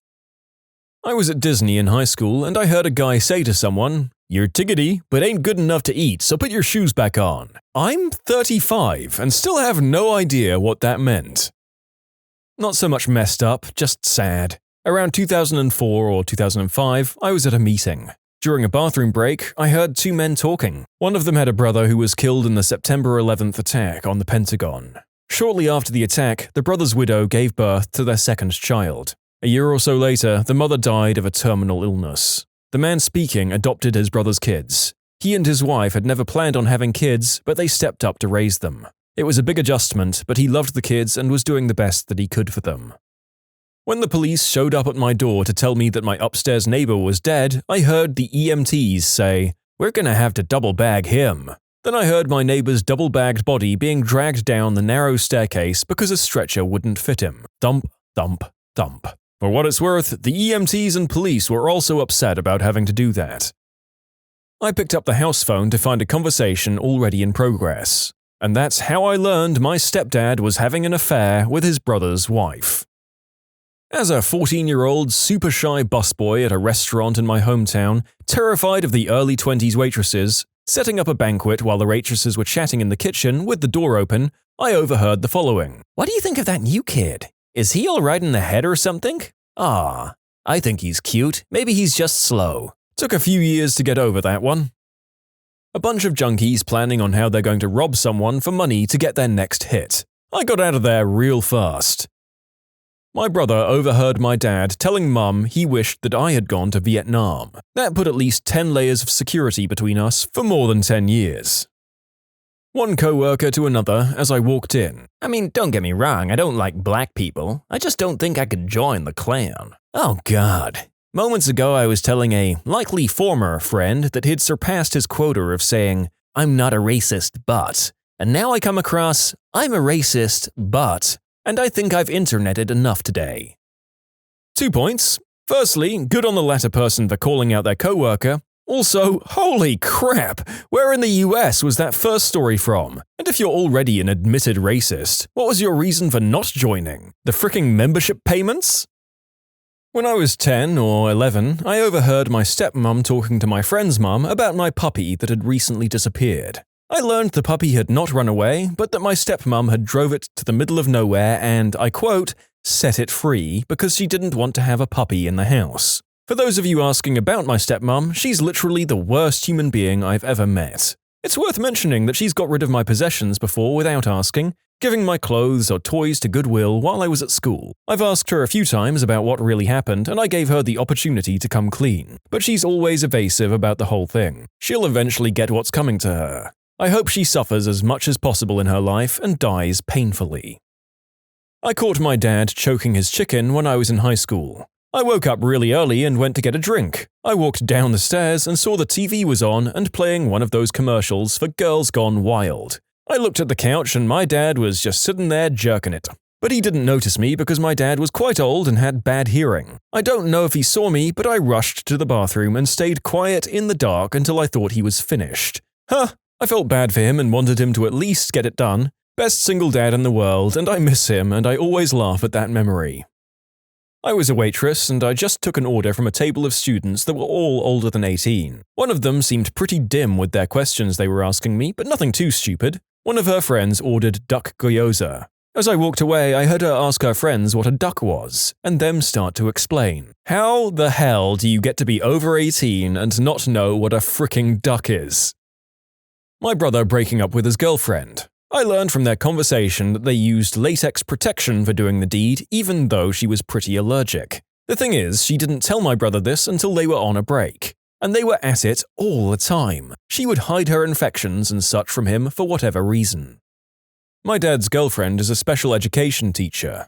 I heard her telling my dad about a student she had with Down's syndrome. The kid had pretty crappy parents and lived in the rough part of town. Anyways, he never brushed his teeth, and as a result, his teeth were rotting, and he had to get them all pulled. He was given pain medication, but his mother ended up taking all the pills herself. The boy would be in so much pain in class that he would have to be taken out of class because he couldn't stop yelling. He yelled so much that the stitches in his mouth ultimately ripped. As far as I know, the boy still lives with his mother. I don't know why nothing was done about this. It makes me angry. She did report it, but for some reason or another, the mother still has custody. She didn't go into it much and acted as though it wasn't something she wanted to talk about, so I didn't ask further questions. I overheard my wife say, "You look really handsome, babe." She was on a FaceTime call with the guy she was cheating on me with and didn't hear me come in early from work. Still the hardest thing I've ever heard. I listened in the hallway for a few minutes and then packed a bag and left. 10 years of marriage and we have a 2-year-old. It's pretty insane. I moved out, and divorce is final in October. She moved in with him. Life's rough sometimes. It'll get better, I hope. You can submit your own stories to be featured here on the channel. The story submission link is in the description below. And if you want to listen to some vibey music in the background, check out easymode, also linked below, and subscribe. I work from home for a company based in Los Angeles, and each morning my engineering team convenes for a meeting. The new guy forgot to mute his headset, and we all tortuously ignored him, tickling his pickle for 5 minutes. Our meeting was like, yeah, so I committed those changes to and today I'll be working on changes to the mobile report. I should mention that if someone is talking or driving or whatever in the background, we always let them know if they need to go on mute. In this case, though, 15 people sat on the phone and talked over him. I'm not sure if it was a lack of guts or if we just didn't have the heart to embarrass him, but there was no mistaking what we heard.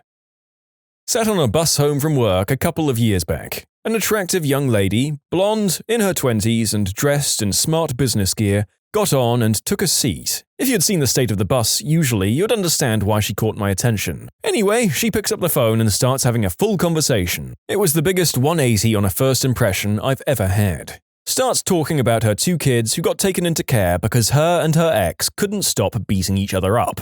The cracker of a quote was, "I'm not even sure they'll let me keep the one inside me yet." All this was a soundtrack to a silent bus. Not really eavesdropping when it's so in your face, but shocking all the same as this fairly normal 20-something revealed her openly mental home life. Let's hope that it was made up and intentionally loud to keep the possibility of unwanted suitors away. I was sitting next to a cutesy couple in 10th grade English class, and I saw her mouth the words, "I'm pregnant." I can see the plane crash going on through his eyes. I'm sure I've heard worse, but my memory is that of a goldfish. And in case you're wondering, they did have a happy ending. They moved in with each other down at their families in Idaho or Ohio or something, and they were very sweet people. Also, I took an extra English class and they doubled up on English that year. Our high school worked with 4 periods per semester with different classes. So it was technically an 11th grade English class and they were seniors. Sorry I didn't include it, so it's not as bad. But there was already a 10th grader with a 1.5-year-old, or in new mother language, 18-month-old, so it wouldn't be surprising to me if they were actually 10th graders.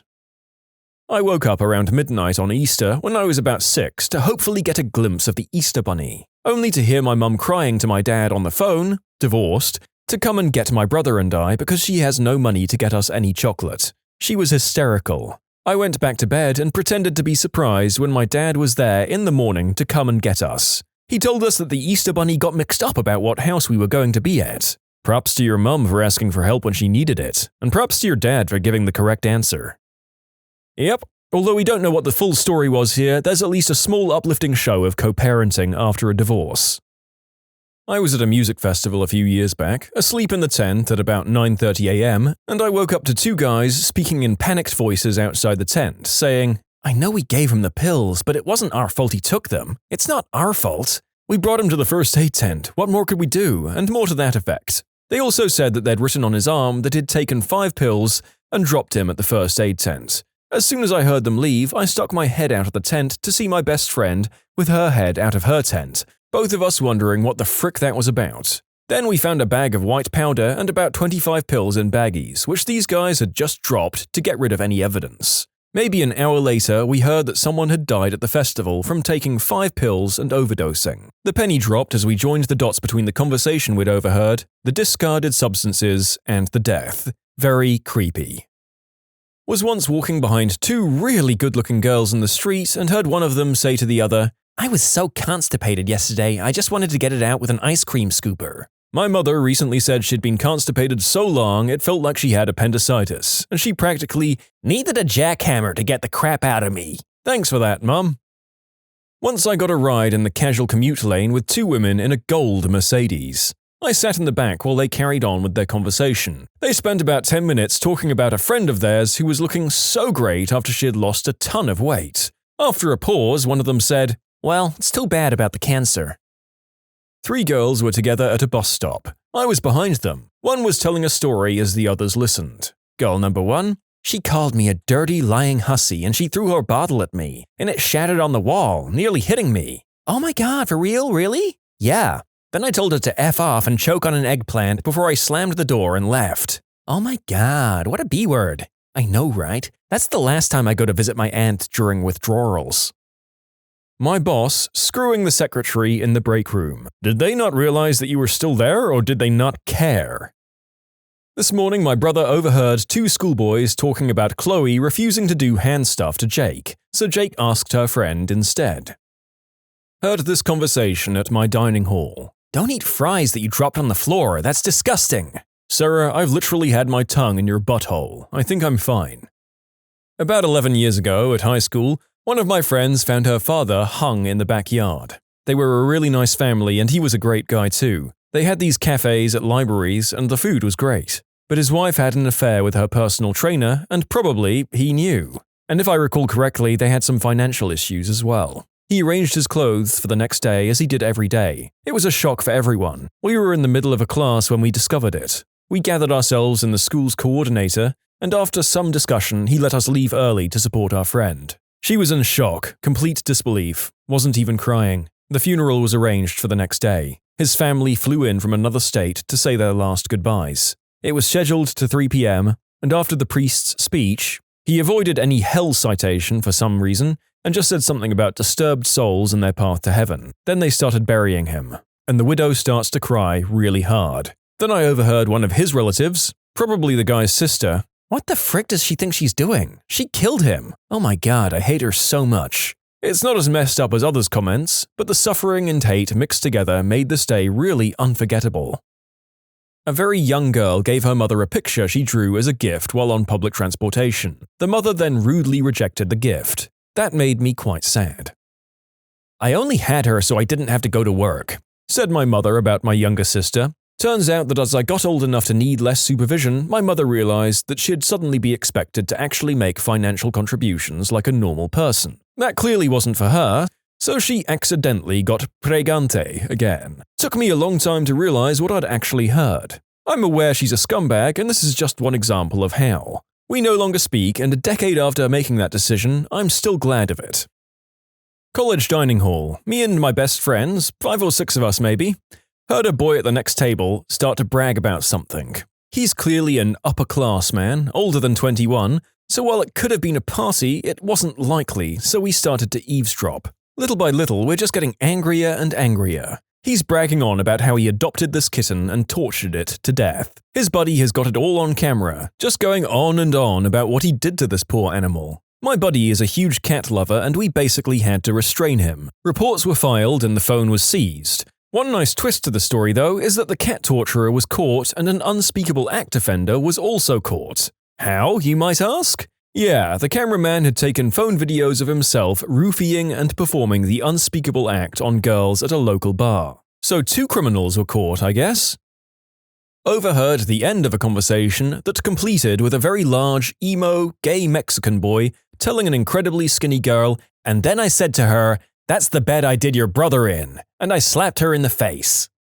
If you were in a restaurant next to those 2, the rules of comedy dictate that you had to abruptly shout, "Check please," and hightail it out of there. When I was 16, I served a customer who was switching between ordering food with me and organizing for somebody to go and beat up a guy for hitting a significant female in his life.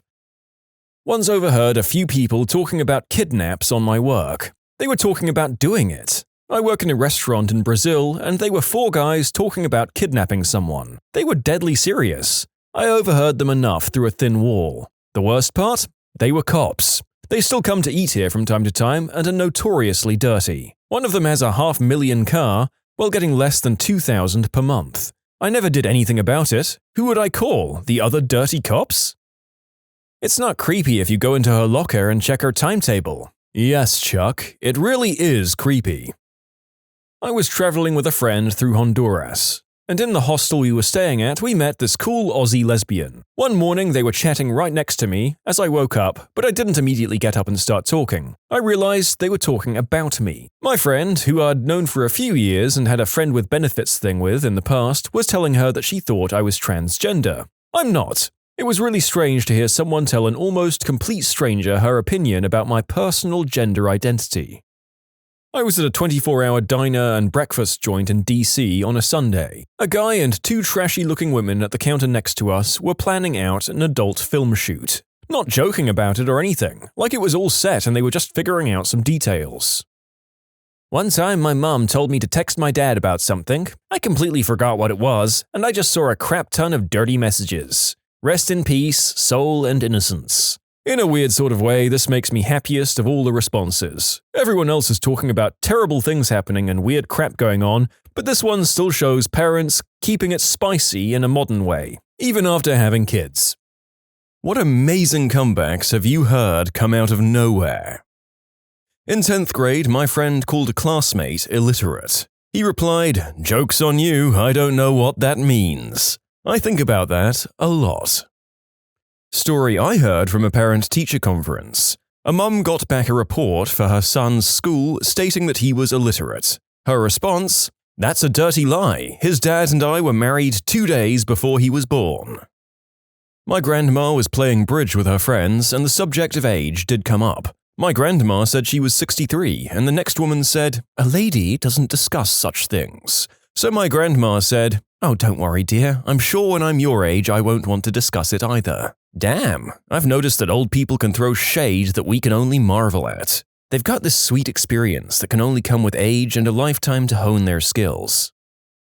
There was this guy at a frat party that whipped out his pecker in front of this girl and asked her what it looked like. Without missing a beat, she replied, "It looks like a male member, only smaller." My mother-in-law is 4'11". She once asked a 6'5" coworker of mine if he played basketball, to which he replied, "No, do you play miniature golf?" My friend is 4'10". A larger man at work likes to constantly point this out to her, as if she's in some way unaware of it. One day she got sick of him. It went something along the lines of him saying, "Well, at least I'm not a short ass like you are," and her saying, "At least I'm not fat like you." Well, that's going a bit far, isn't it? I don't see how. I can't do anything about being short. You could lose weight. I had this one teacher who would say, "In a battle of wits, you have come unarmed." When he said that to one of the students in my class one day, the student promptly responded, "Then I challenge you to a battle of hair." I should note that the teacher was bald. I feel like I'm just experiencing all of the cut content from the sword insult fighting in the Monkey Island games. Keep it coming, people. My team leader said at work, "Have you tried playing dad to 40 kids?" referring to us regular employees as the children. My coworker, without missing a beat, replies, "Have you ever had a deadbeat dad?" I was dying. "Your mom is a lady of the night." "Well, at least mine charges." A friend in 6th grade came to school with a black eye. Everyone was naturally asking what had happened. This girl said, "Your white trash dad probably beat you," in front of everybody. He responded with, "At least I have a dad." Her dad had self-deleted 2 years earlier. I'd say he took it too far, but it was very quick and burned her like 1,000 suns. When Jimmy Carr began in one of his sets by saying, "First time I was ever in bed with someone," and a girl in the crowd said, "You mean yesterday?" The crowd went wild with laughter, and he waited for everyone to quiet down and then with perfect timing said, "I'm glad you remember." Years ago, I was out drinking with friends and some people we'd just met, including a guy I was interested in. There was a lot of banter flying back and forth. In an effort to seem cool to our new acquaintances, I threw a lame, slightly personal insult to my friend across the table. I don't even really remember what it was, as it was so long ago, but probably along the lines of a "your mum" joke. Despite obviously hearing what I'd said, he looked directly at me and said in a non-aggressive way, "Sorry, I couldn't hear you. What was that you said?" Feeling a little stupid at this point, I repeated it. Once again, louder, and our company was paying attention now, he said, "Oh, I didn't get it that time either. What did you say?" At that point, the table had fallen silent, and with all eyes on me, I felt so small and embarrassed and just mumbled, "Never mind," into my drink. Looking back, he clearly knew exactly what he was doing, and I've used this tactic since. It's so simple yet effective and guaranteed to make your opponent want the earth to swallow them whole. I wasn't there, but my brother overheard 2 kids on a bus playing a game where you can see who can yell the words for male member the loudest. It got too loud and the bus driver, who was a woman in maybe her 50s, out of the blue yelled, "Sounds like it's coming from someone who wishes they had one." The entire bus erupted in laughter. President Calvin Coolidge was famously taciturn. His campaign train stopped briefly in one town. A woman called out, "Mr. Coolidge, my husband bet me I couldn't get you to say more than 2 words. Now, what do you say to that?" The train lurched into motion. "You lose," he said.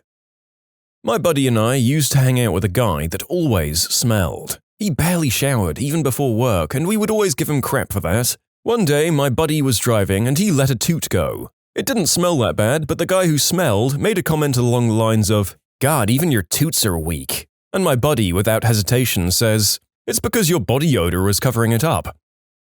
I had a friend who was adopted. She was actually a huge bully and made fun of me because my mum worked 3 jobs and so she was never home. One day she was in bully mode and says, "At least my mom loves me enough to stay home and be with me." And I clapped back with, "At least my real mum loved me enough to keep me." She then smacked me. She got in trouble and so did I, but she never made fun of my mum for not being home again.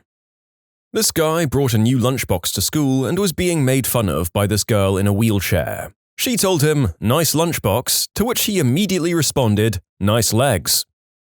Back in high school, I was president of the role-playing game club. It was a real shell organization. We just existed so that on Fridays we could play in an English teacher's classroom after school, and we needed to keep the bathrooms open. Summer came and something like 3/4 of the squad were sentenced to summer school. So on most days we'd get together to play some D&D on the abandoned lunch quad until it got dark. One day these 2 girls came up to the group. Bear in mind, we're playing D&D, so we largely have no ability to converse with females. And these are your more adventurous girls from school, but they were very chill, just casually talking with us about what we were doing and all that jazz. One of them started playing with my bike helmet. It was old as hell, and the glue holding the inner styrofoam to the outer shell was all gone, and they'd come apart if you grabbed one and not the other. So this girl picks up my helmet to ask about all the ski stickers on it, and the foam fell out. "Your helmet sucks wang," she declared. It was an instinct, my reaction, born of long nights chugging energy drinks and rolling dice. Maybe your head just sucks wang. Now, if this interaction happened between my buddy Nikolai and I, that would have been funny, but she just got offended and left. I once read that Margot Fontaine was having dinner with Jean Harlow and a group of other people, and Jean kept calling her Margot, pronouncing the T. Fontaine said, "No, Jean, the T is silent, as in Harlow." 1930s savagery right there. A male colleague was once telling us how he fell asleep during oral fun times the night before. My other colleague Ed immediately asked, "What woke you up, the stiff eggplant hitting the back of your throat?" "No need to call me Sir, Professor." Were you born like this, or did you follow a course? A bully calls an idiot the C word. The idiot says, "You are what you eat." The bully laughs. The idiot says, "I guess that makes you a butthole." Bully picked on a quiet kid, and the quiet kid smashed his face to a wall. You know, I'm not sure if this latest one quite matches the others, but maybe it was his comeback in life after a couple of years of quietly taking crap. So we'll use it. And now for some historical burns from a former Prime Minister of the United Kingdom. Winston Churchill to Lady Astor after she called him disgustingly drunk. "I may be drunk, miss, but in the morning I will be sober, and you will still be ugly." Also from Winston Churchill and some other woman, "If you were my husband, I'd poison your tea, and madam, if you were my wife, I'd drink it." Also, for premiere of his play Pygmalion, George Bernard Shaw sent Churchill tickets with a note, "Bring a friend if you have one," and Churchill's response was, "Can't make opening night, but will come second night if you have one." A guy stole my friend's soccer ball one day. We were 13, so I watched as she went up to get it back. He said he wouldn't give it back unless she gave him a BJ. She responded with, "Sorry, I can't. My mum told me not to put small things in my mouth." She then snatched the soccer ball and walked away happily. Hey, let's keep my mum out of this, and I'll keep out of your mom. A mean girl on the school bus said to me, "You're one of the ugliest dudes I've ever seen, Joe." And I said, "Well, Tara, looks like we have something in common." The whole bus started cracking up laughing, and she was really angry. Never said a word to me ever again. My brother and I were about 12 and 10 respectively, and we went skiing in Vermont for the day. But we didn't really ski, and we certainly didn't have any nice gear or clothes, so my brother wore the only snowsuit he had, which was a one-piece, and it was brown, like dark brown, and he put on his brown hat. We were gliding down a pass that was under the ski lift when I fell down and my brother stopped right next to me to help me up. The guy on the lift above me looks down at us and screams, "Hey, kid in brown, you look like a brown piece of crap." And my brother, with perfect comedic timing, says in his high-pitched, prepubescent voice, "That's what your mother said when I pulled my wang out of her butt." I was hysterical. I couldn't stop laughing, and everyone that was on the lift started laughing too. And my brother, of course, took off his brown mittens to give him the finger. I'm still laughing. My brother had a wart on his hand and a little bottle of medicine that he was using, I don't know, a few times a day maybe. My friend Julie was over, and the three of us were sitting and chatting. My brother was casually tossing the little bottle in the air and catching it. Julie, who was, let's be honest, a snobby jerk, said, "Gee, I wish I were as cool as you with your wart medicine." And my brother said, very seriously, "I'm sorry, Julie, I'd be happy to share with you, but there isn't enough to cover your entire head." Kumail Nanjiani had a wicked comeback while reading mean tweets. The tweet said, "Is Kumail Nanjiani's wang multiple colors?" And Kumail said, "Yes, every color of your mum's lipstick. I just about died." A friend of mine was welding, and this D-bag at his workplace says while overlooking it, "That's gonna come out messed up." And my friend replied immediately with, "That's what the doctor told your parents at the first ultrasound." Huh? You can submit your own stories to be featured here on the channel. The story submission link is in the description below. And if you want to listen to some vibey music in the background, check out easymode, also linked below, and subscribe. Junior high, I had a science teacher that looking back was pretty cool. Used to let everyone give him a hard time and was pretty goofy and such. I don't remember what prompted it, but one of my classmates asked a question and he answered, "Don't set unrealistic expectations." And my friend, not the person who asked the initial question, jumped in, "Then why are you teaching?" Student is whispering to a classmate while teacher is speaking, 6th grade math, and the teacher says, "Am I interrupting something?" And the student says, "Yeah, but don't let it happen again. Epic." Yeah, well, the jerk store called and they're running out of you. When I was younger, me and my brother were having a roast battle of sorts to say the most messed up, funny stuff that we could say to each other. My mum walked in and says, "Oh look, a battle of wits between unarmed opponents." Needless to say, that put a swift end to our attempted humor. A guy who played in the Samurai faction in For Honor came in talking crap about the Knight players, and one of them responded with, "Keep it up and the next king won't be decided by the sword in the stone, but by who can pull my boot from your butt." I still laugh at it to this day, even though I haven't played For Honor in forever. One of my brothers said, "Stop talking crap." The other one said, "Everything that comes out of my mouth is sweet." Yeah, no wonder you're fat as frick. Whenever someone says, "F you," I say, "Pay me." It stumps a lot of people, sometimes resulting with an, "Ugh, F you." So I say again, "Well, pay me."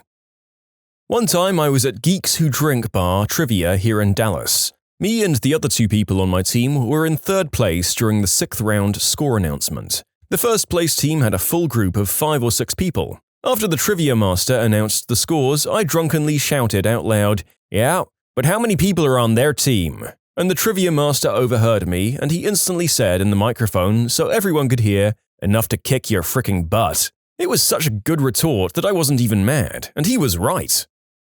Look man, trivia masters at these things are often as not stand-up comedians who are doing extra gigs to make ends meet. Going toe-to-toe with one of them is not for the faint-hearted, and I'm not surprised you got burned. One of my friends got into an argument at a bar with someone else, and the guy walked up to him and tried choking him out with one hand from the front. My friend just smiled the whole time, and when a bouncer grabbed the guy choking my friend and was escorting him out, my friend yelled, "I've banged chicks who choked me harder than that." I was really proud of him. Last day of 5th grade, a short, chubby kid was going around the teacherless classroom giving out quick roasts. He gets to me and says, "Hey you, your head looks like a basketball." I quickly replied, "It looks like you ate a basketball." I'm still very proud of 5th grade me. The guy says, "You effed up, John." And John says, "I only F up when my wife's on top." "I know you are, but what am I?" "I can't tell you, 'cause you'll cry." Adlai Stevenson ran for president twice in 1952 and 1956. A woman gushed at him, "Mr. Stevenson, you have the vote of every thinking American." And his reply was, "Sorry ma'am, I need a majority." Adlai was quite witty and a true statesman. My folks were yellow dog Democrats who would vote for a yellow dog on the ballot instead of a Republican, and told me how cool he was. When my bro was about 10, it used to be my job to take him for his Saturday morning soccer game. It was run by his school and they'd play other school groups. It sucked as a teenager, but I mostly just hung out with the other mums and cut up oranges and stuff. I've got to mention that I live in a pretty white area, and my brother and I look absolutely and unapologetically Muslim, because we are. Anyway, my little brother's team came off the field after absolutely thrashing another school. The school is in a pretty rural, read racist, area, and one of the kids ran up to my bro and screams, "You learn how to play like that in terror bombing camp?" And my bro picks up an orange and replies, "Yeah, we practice against the skinhead youth on Sundays. See you there." And he threw an orange at him. Sophomore year of high school, 1995. A close friend of mine had just gotten her first of what would be eventually many tattoos, a rubber ducky on her belly, just beside her navel. We had a church camp thing that weekend and she tried to keep it covered as much as she could, but she had to keep applying Neosporin and such, so we kept ducking out to hallways and spare conference rooms at this massive church, so she could take care of business and I'd look out for any adults who might yell at her for the tattoo. So maybe the 5th time we went out to get her tattoo some air, these girls from another church sneak out and follow us. Picture the cast of Mean Girls. Wealthy, snotty, preppy, pretty, and totally up their own butts. They're all blonde, thin as rails, and dressed like a Land's End advertisement. My friend and I were also skinny blondes, but she dressed grunge and I was into the skater, raver look at the same time. A total poser, as I didn't do substances, but I had a pixie haircut with a green streak in it, and I wore little boys' polo shirts and enormous pants. Not the type these girls thought of as cool. Anyway, the lead blonde clone walks up to us and asks in her flat Valley Girl voice, "Oh my god, is that a tattoo?" And my friend goes, "Yep," as she's dabbing little spots of blood away and applying ointment. And the girl goes, "Is it real?" And my friend goes, "No, it's fake, and so is the blood." Blondie catches her sarcasm, amazingly enough, and stares hard at my friend's belly for a moment and asks, "What's going to happen when you get fat?" And without missing a beat or even looking up from what she's doing, my friend said, "I don't know. What happened when you got fat?" The girl was open-mouthed for a second and then lamely called her the B-word and stalked off with her entourage. But I could tell my friend got to her. She was the comeback goddess. She always knew exactly what to say to level a person who crossed her. My brother brought his college girlfriend home with him during Christmas break. Dad's pulling a double shift, and my mum ran off to France with some fancy European guy, and I'm teabagging my classmates on Halo 3. The two of them get bored just sitting there on the couch since I'm not much of a conversationalist. Anyway, one thing leads to another, if you know what I mean. Unfortunately for them, my dad's boss had a Scrooge epiphany and sent them home early for Christmas Eve. So Dad walks in carrying this giant Christmas ham to surprise us with, only to find his eldest son doing something pretty specific with his girlfriend's butt. Dad goes full Leviticus on my bro and declares the butt an unclean organ, and then said it was detestable to practice sodomy in front of me. I tried to defend my brother with the old, "I've seen worse on the internet" defense, but Dad just talked over me. The disrespect teed off my brother and he tore into my dad. Maybe if you ate Mom's booty more, she wouldn't have left us. Brutal perhaps, but it did shut down Dad's biblical rant. Merry Christmas, everyone. When we were kids, my older brother and I were arguing about some crap, and I said, "I knew that before you were born." Without hesitation, he replied, "Did you have a library in your part of Dad's ball bag?" And we both wet ourselves laughing for 5 minutes. There was once a kid in 7th grade that was at least a foot shorter than me, and he was trying to roast me. At one point, I just interrupted him and said, "Hey, at least I can go on the fricking Ferris wheel." I and those around me got a kick out of that. "Your mom's a lesbian." "Yeah, with your mom." Anytime a guy says he has a big wang, I tell him, "Spit it out, it isn't yours." My uncle, a genial old man with a beard sitting in a pub. A younger guy looks at him and says, "What the frick are you looking at?" My uncle says, "Oh, sorry, sonny. If you don't know what the frick you are, I'm afraid I can't help you." The younger guy looked puzzled for a moment and then decided it wasn't worth the intellectual headache of pushing it further. Guys, many people in the comments of these stories are pointing out that a lot of the elderly have razor-sharp wits and do not give an F. Don't go up against them unless you're bringing your insult A-game. I've been rejected by better people than you.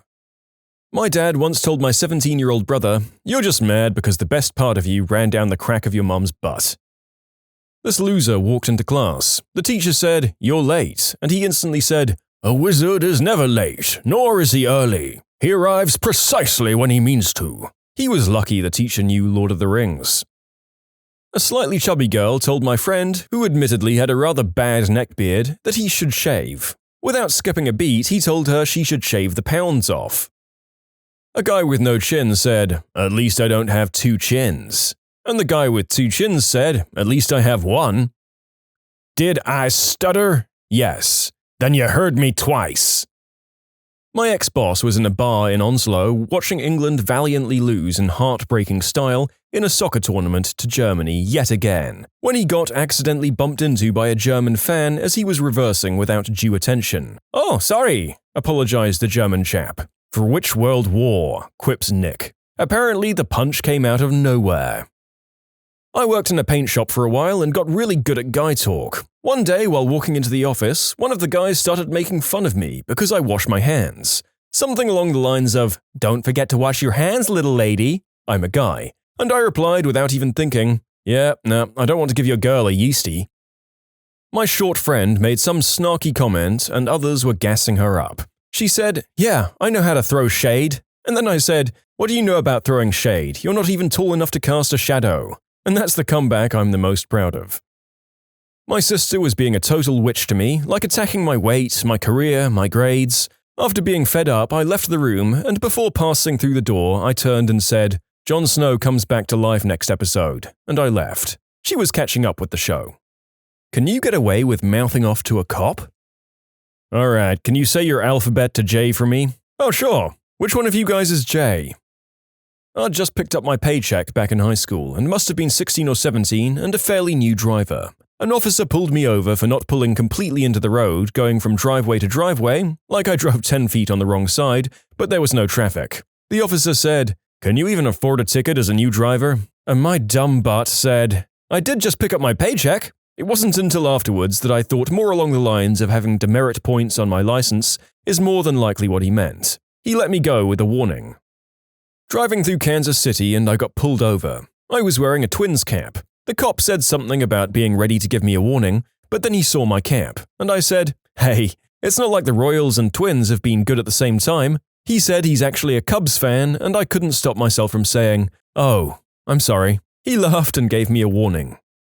We were in a car park just off the motorway in a Toyota MR2. The police pulled in and got out of their car. One of the officers put his hand on the bonnet, the hood, of the MR2 and said, "Bonnet's a bit hot. Been ragging it, have we?" And I replied, "Funny that, mate. It's rear engine." The second officer found it hilarious, and the first looked incredibly embarrassed.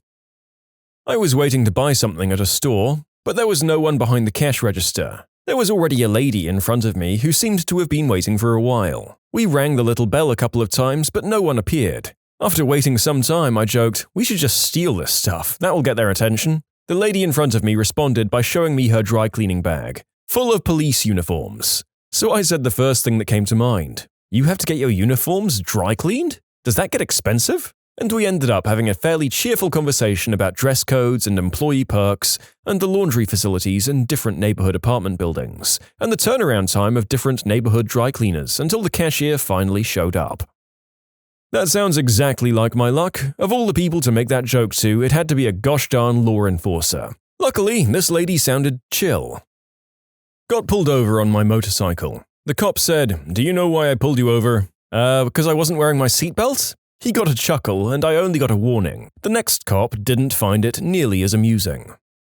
Cop said to me, "Were you eating an apple while driving?" "Can't I eat while I drive?" "No, but I can smoke, right?" "Yeah." Then I was smoking the apple. I once pulled myself over after I thought I blew through a red light, since there was a cop right there. I was a new driver, saw him and freaked out. He asked me why he shouldn't write me a ticket, and I told him, "I really don't want you to?" Got off with a warning. I work nights, so the cops will occasionally cruise through our parking lot in the middle of nowhere and just check things out. I was outside on my break smoking and playing Jetpack Joyride when they lowered their window. "What are you doing here at this time of night?" "My fricking job. Why are you out here at this time of night?" "Our fricking jobs. Have a nice night." "You too." Montreal cops are nice, despite their silly trousers. He asked me if I had a dead body in my back seat. I said, "Oh, totally. You want to meet him? He's kinda shy." He laughed and told his partner, "He said totally." Took my license, sat in their car for a minute and then drove up next to me, handed me my cards from their window and drove off. I later realized that a coat and hat were on top of a mess in my back seat and actually could have looked like a dead body. A cop pulled me and my friend over when we were both 17. Pretty sure he just saw a couple of teens in a car late at night and figured we were up to no good. That being said, we had a lot of green herb in the car, in a bag. The cop came over and said, "So, you have anything illegal in your car?" "Just my good looks," I reply. The cop laughs and lets us leave. My heart just about gave out, it was beating so fast. He told me how much over the limit I was going, and I said, "Well, you looked bored sitting there, so I figured I'd give you something to do." He laughed and let me off the whole thing with a warning. I was flying back from Europe once. At the Brussels airport, I brought a jar of mustard in duty-free. They sealed it in the special bag. Put it in my carry-on. Got it through customs, no problem. Bringing it back through TSA in the US, at a major international airport, it gets confiscated. It's in a sealed jar, in a sealed bag, having clearly been brought at an airport and just brought through an international border. The TSA guy confiscates it. I told him to keep saving the country one jar of mustard at a time. Yeah, TSA customs are stupid. When I was 13 and coming back from vacation in England, I had some guy completely flip his crap, screaming at me because I dared to pull my old iPod out of my pocket for 2 seconds to check the time, not realizing that was a problem. I got yelled at by some grouchy middle-aged guy and he went on for a solid minute over it. Like, is it really necessary to flip crap on some kid over something so stupid? Just say, "Hey, that's not allowed. Put it away." My Uber driver was telling me a story about how he got pulled over for going 90 on a sharp turn. The radar was obviously malfunctioning because he would either have flipped his car or slid off the road if he was going that fast. The motorcycle cop was too stupid to figure this out and threatened to arrest him, so he said, "What are you gonna do, put me on the back of your bike?" The cop got super teed off and actually arrested him and gave him the ticket, and the cop lied about where he clocked the Uber driver. Luckily, the Uber driver had a dash cam and got the ticket and all other charges dropped. But damn, the gall and stupidity of that cop make me feel sorry for whoever else has to deal with him. I don't know what happened to the cop, guys. Yeah, lying under oath is bad, but I don't know what happened to anyone that isn't the Uber driver. In college, I once thanked a cop for not being a jerk about it, like most officers are, after getting ticketed. He wrote it all down, and the judge repeated that to me when I fought the ticket in court. She was clearly amused, and I got out of the ticket. He asked why I was going 52 in a 35, and I told him, general lack of awareness. This didn't get me out of the ticket, but it gave the cop a pretty good laugh. Years ago, during a heavy substance-fueled bender at a London festival, I walked up to some policemen and said, "Guess what I'm on?" They smirked and told me to move along. I had one ask, "You were speeding, so why shouldn't I give you a citation?" I said, "I'm not worth the paperwork." He gave me a little half-smile for a brief second, before his face returned to the stern face that he had the entire encounter.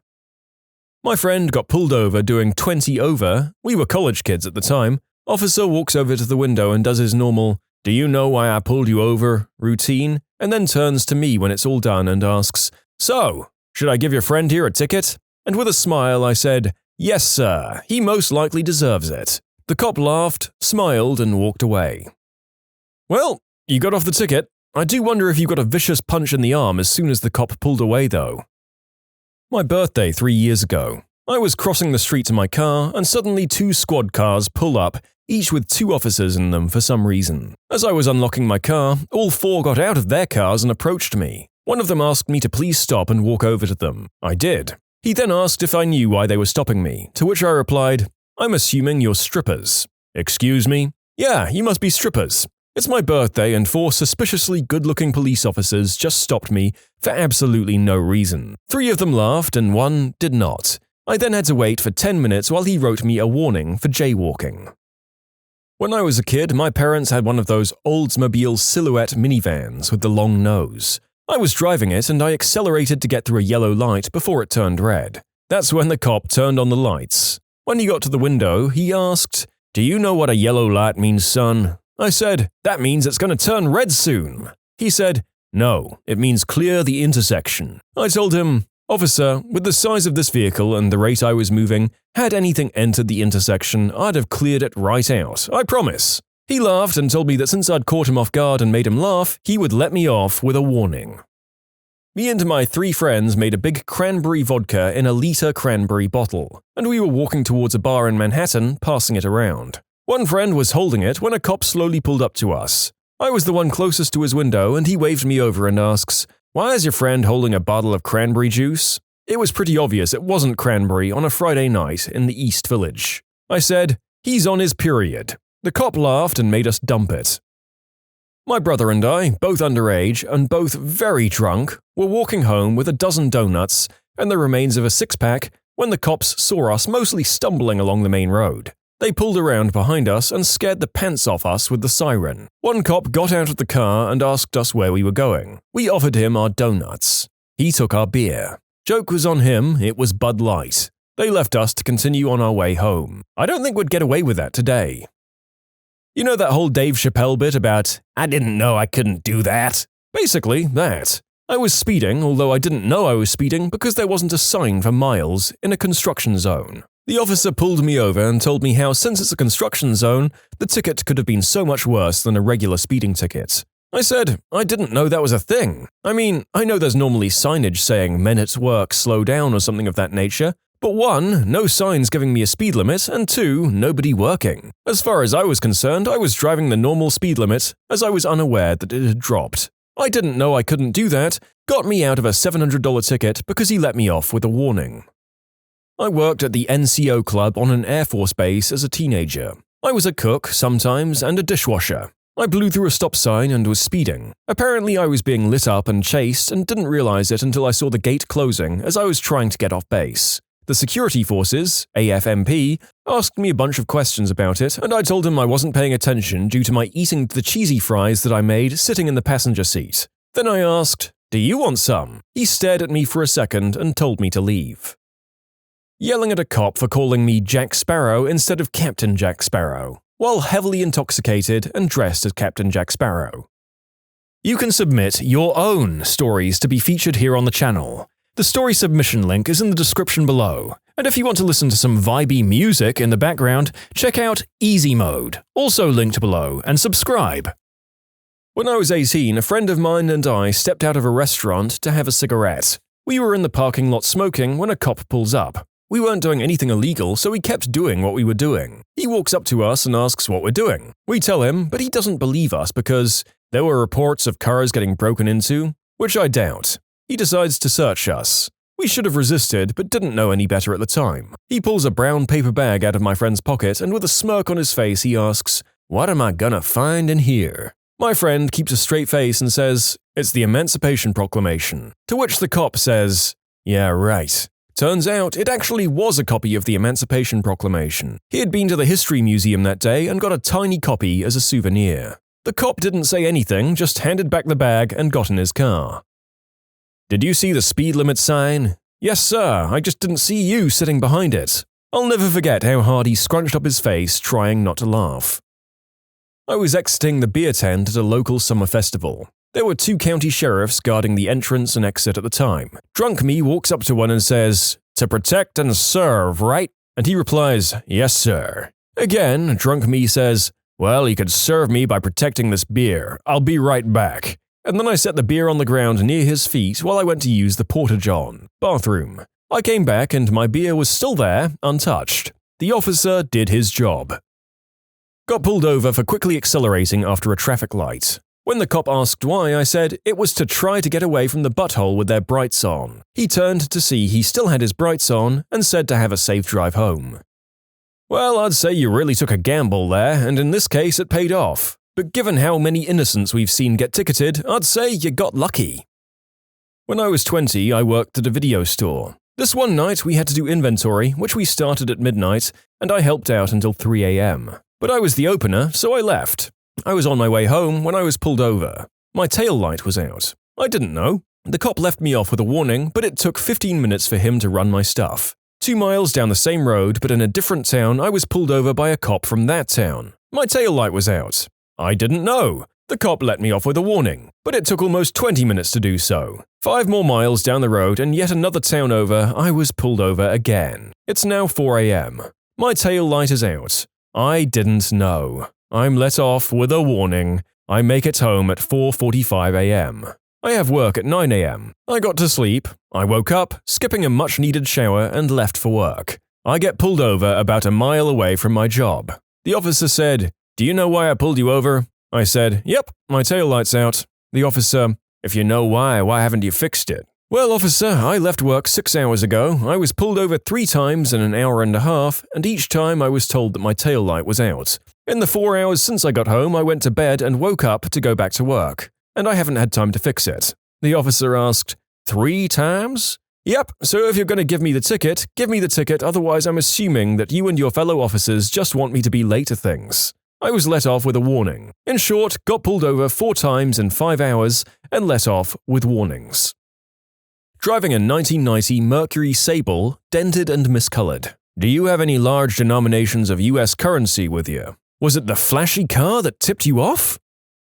You were driving 20 miles below the speed limit. Yes. Why? A cop was following me. A party got busted when I was in college. A majority of the attendees were underage. The cocky campus policeman walked up and said, well, looks like we're going to be checking IDs and handing out underages tonight." Immediately after saying this, his 19-year-old daughter walked out. I was sitting on the porch and said, "You still want those IDs?" It was my first time getting pulled over. I asked for his autograph. I didn't even have my license yet. I was on a learner's permit, but I was late to school and my mum kept telling me to hurry. When I got pulled over, the cop told me I was doing 53 and a 35. I looked at him and said, "Dyslexia?" He was not amused, but he didn't give me any crap for being a smartass. Got pulled up for wearing headphones as a hands-free device. Apparently doing that is illegal in Pennsylvania. He said it was because then you can't hear sirens, so I replied, then why can deaf people get driver's licenses? I tried to call the police to report a crime, but it wasn't an emergency. A guy was walking around my neighborhood, obviously casing houses. I called the police department after hours and couldn't get a hold of anyone. I passed a cop while driving and sped past him so that he'd pull me over. When he said, "Do you know why I pulled you over?" I said, "Yeah, because I wanted you to so I could actually talk to an officer." He went and found the guy and arrested him because he had a warrant out on him. For suspected DUI, I wasn't drunk at all, after about 15 to 20 minutes of field sobriety tests. Do you know the difference between being intoxicated and being impaired? Do you know which one you are? One of them involves me having at least a blood alcohol content of 0.08 in the state of New York, and the other is a synonym you want me to admit so that you can take me in even though I passed all of your sobriety tests. There was a long pause. "You can go, but I'm blasting out your license plate number, and if someone else sees you so much as switch lanes without signaling, they'll book you." That guy was a fricking jerk. He had a big old 1980s mustache and aviator shades on. I asked if his nose came off with the stash and glasses. A buddy of mine is a cop and was at a concert doing security, as in he walked in uniform under the pretense of establishing a presence to dissuade unlawful activity. He really just wanted to see Metallica. Anyway, he's there and some guy lights up a doobie right next to him, turns, looks at him, and the exchange goes, "Ah, crap, a cop. Relax. Really, but this is tobacco. It's a hand-rolled tobacco cigarette. No, it's not. Yes, it is. Oh. Do you want some? Get the frick away from me." Not me, but my girlfriend. I was visiting her at her college town, and we were driving around to get some food. She starts to go down this road that's a one-way road, except she's doing the wrong way. And of course, as luck would have it, the car coming towards her is a cop. She's honking at him, not realizing she's the one going the wrong way. The cop puts his lights on and starts walking towards us. He goes through the motions, license, insurance, and stuff, and tells her why she's being pulled over and all that, and then she goes, "Oh, so this is why they pulled me over last time." My girlfriend is very chipper and happy-go-lucky, whatever you call it, so she's saying this with the biggest grin on her face. The cop stops for a second and stares at her and then at me with my "oh crap" look on my face. The cop stares at her and then goes, "And you didn't get a ticket last time," and she replies, again, full smile and chipper, "Nope, I guess cops just like me." He walks away, comes back, "Okay, well, be more careful next time." And so we went on our merry way, as I was confused to all heck. I guess cops really do just like her. That sounds like it was just a case of the cop literally not knowing how to react to the situation and just trying to wipe it away from his reality. Nice job. I was driving in Boston, headed to a Bruins game, and I missed the damn turn for the parking garage. I didn't see any cops, so I decided to make an illegal U-turn at the next light. Sure enough, lights go on behind me, and I get pulled over. The officer comes up to my window and hits me with a, "Do you know why I pulled you over?" And I said, "Yeah, 'cause I'm a butthole." After a good laugh and a warning, he told me to go be a butthole on the other side of the city. I was riding my motorcycle away from the traffic lights at a speed allowed in the area. Admittedly, my engine just revved rather loud. The police officer said, "I've stopped you for speeding." I wasn't speeding. I could tell by the sound of your engine you were speeding. That's absurd. Are you trying to tell me you can tell what speed something is going by the noise? Yes. Okay. I pointed at a plane flying overhead. What speed's that going at then? No ticket, but he wasn't very amused. This wasn't so much smartass, but still awesome. I got pulled over by two cops, and it turns out there's been some burglaries in the area and they're out looking. They take a look at me and decide I can't be the person they're looking for, but one decides to have some small talk. While we're chatting away, this colleague casually circles my car with a torch. I start to tense up. I have 4 tires balder than Professor X, and if they spot them, they could take away my license on the spot. The searching cop comes back and pulls away the chatty one. Excusing himself, they walk around my car. They look at my tires. I see the chatty one shake his head. Coming back to my window, he says, "Miss..." He can see the look of horror on my face. He knows I'm screwed. "Have you had a look at your tires recently?" My face says it all. He regards me silently, then seems to come to a conclusion. He takes a deep breath and suddenly practically shouts, "Well, they're great tires. Perfect. So much tread left on them, it's insane. Possibly the best tires I've ever seen. Definitely wouldn't insist on going straight to a garage first thing in the morning and getting them all changed. I stared at him for a second, then caught on and replied in a tone equally as loud and deliberate, "Oh, thank you, officer. I promise that I certainly won't go straight to the garage and get 4 brand new ones tomorrow. Have a great evening. Thank you for your time." "You're welcome," he booms and gestures for me to leave. As I look in my mirrors driving away, I see the searching cop gesturing at the chatty one in confusion and annoyance, while my cop just shakes his head and smiles. Legend. I offered the officer a donut from the box on my front seat when he pulled me over due to a burned-out taillight. He took 2, gave me a warning to get it fixed ASAP, and left. What are some of your craziest near-death experiences?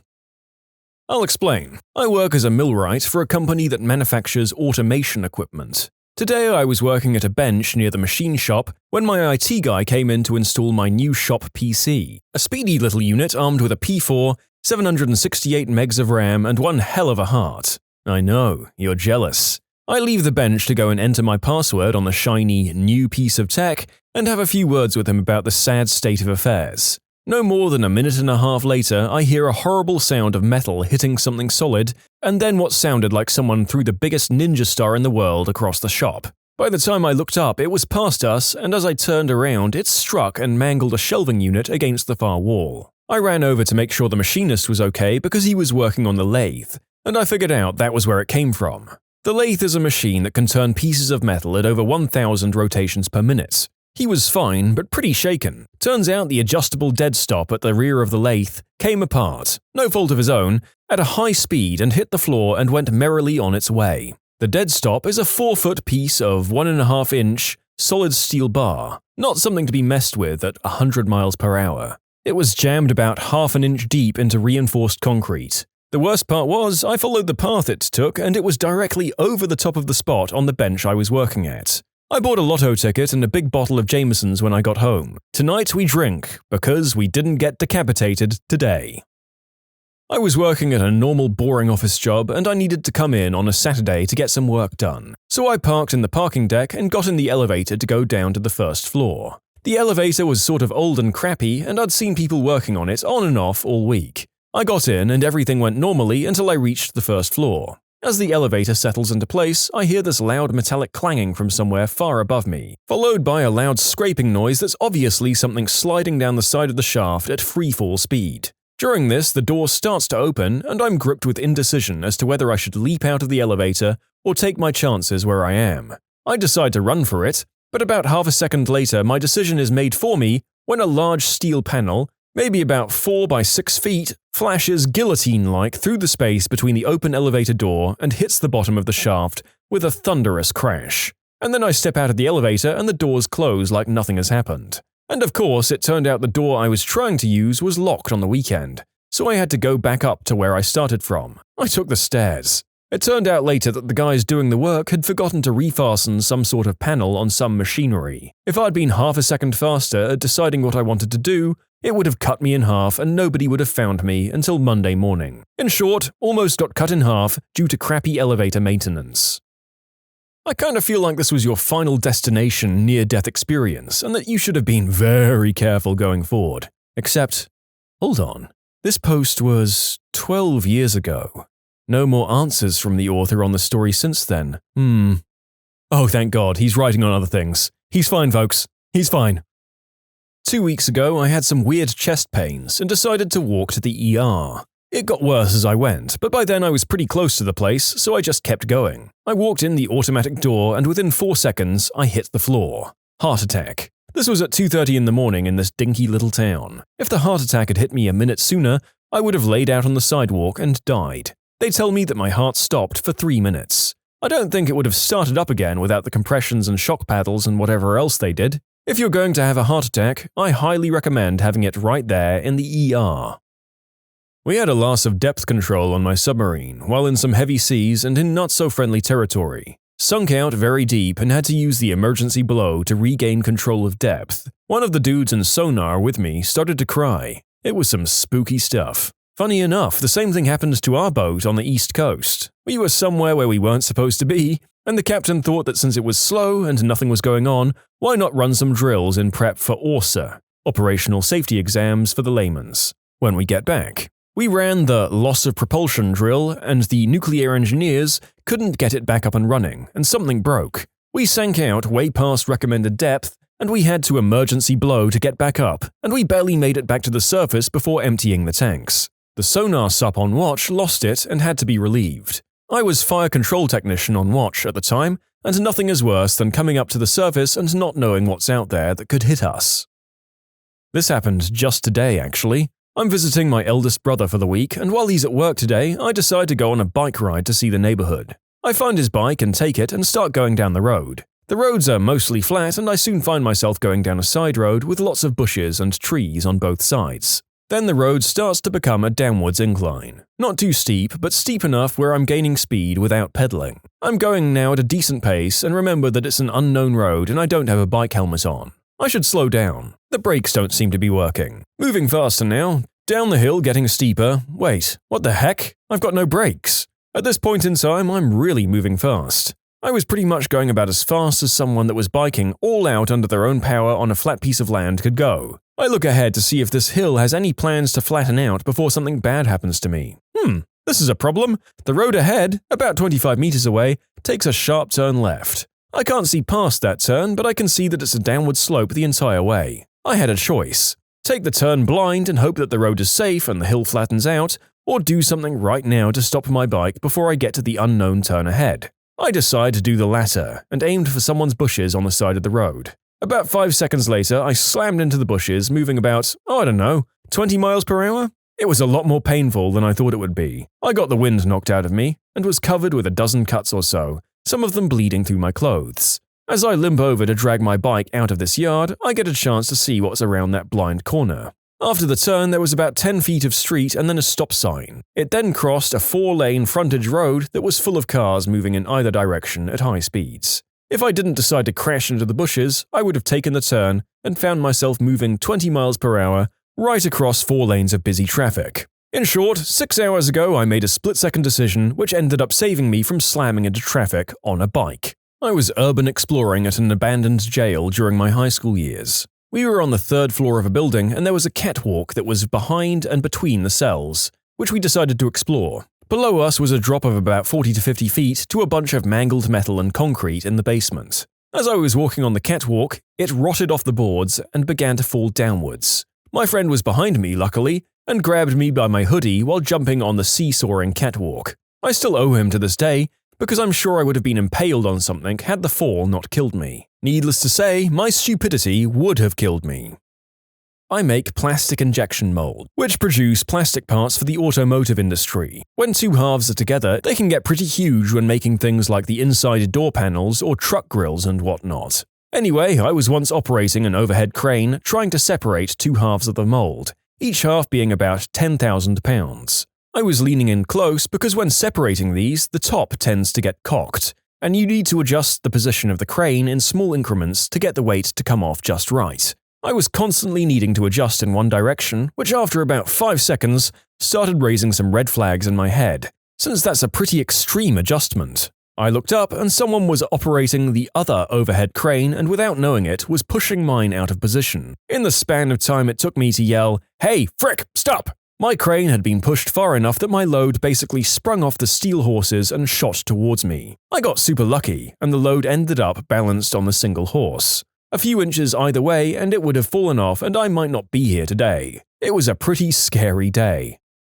That's a smoke break, right? That's a finish setting down that load and go for a drag outside while exercising a 1,000-yard stare kind of incident at work. No, I don't smoke, but I think I might if that happened. I climb towers in the US, cell phone towers more specifically. As a climber, we're equipped with various safety devices. For climbing a tower, we have a safety climb, which attaches to a metal wire running the length of the ladder. For free climbing, outside of the ladder, we have two pelican hooks, or PFAs, personal fall arrest systems, which are basically two huge carabiners hooked onto a fabric lanyard that's attached to our climbing belt.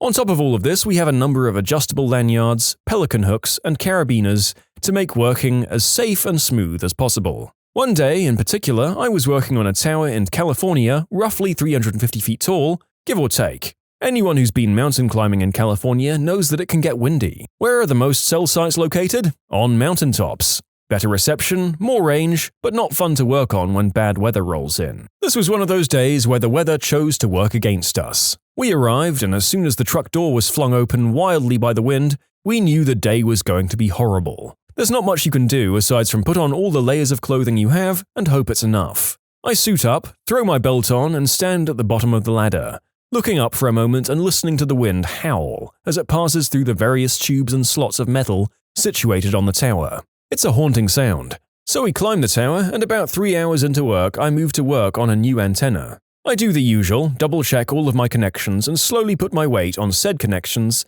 so that I can let go of the tower and use my hands to work if I have to. No problem. I sit there working, shifting my weight, occasionally just doing the job. The wind is pulling the tears from my eyes, and my windbreaker hoodie has been flapping like a hummingbird wing in my ears for the entire day. One little shift of my weight and the world drops out from under me. My foot slips. I grab the tower, but I'm falling. I've never fallen so slow. I could clearly see a handhold coming up and remember having the time to consciously think, I can grab this, before my hip slammed into it and my body slid over the side of the metal. I was caught by my armpit.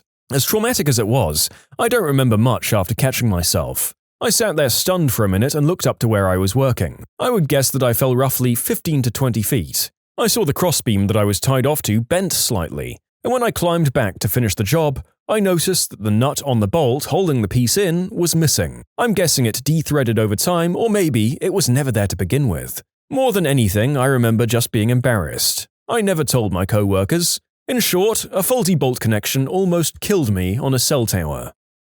You can submit your own stories to be featured here on the channel. The story submission link is in the description below. And if you want to listen to some vibey music in the background, check out easymode, also linked below, and subscribe. I almost drowned in a canoe when I was 9. I was under the water for about 30 seconds before my cousin's boyfriend, now husband, pulled me out. I had Kawasaki syndrome when I was 2, and none of the doctors knew what it was, but one random newly graduated med student came in and diagnosed it right away. I don't know who it was, but he saved my life. My brother came extremely close to death. He was 3 and I was 5. We were at our neighbors playing. I was at their pond with my friend and her mum, and my brother was riding a tricycle in the driveway. Their grandpa was a truck driver and had the cab of his truck on the driveway. All of a sudden, I hear my friend's mum screaming and running towards the truck. She's waving her hands and yelling, "Stop!" over and over again. My brother was riding the trike in front of the truck and Grandpa didn't see him. He started it and knocked my brother off the trike and underneath the truck. The Grandpa saw the mum and stopped. My brother had hit his head on something underneath the truck and had tire marks on his head and arm where the tires brushed up against him. If the Grandpa hadn't stopped exactly when he did, my brother would have been run over. The Grandpa stopped driving trucks after this happened because he felt so bad. He had to change his career after that? That's a profound change. I know the majority of our parents didn't give up driving after the many, many times that their kids got in front of the family sedans on our tricycles and skateboards. I'm a manufacturing manager in Texas.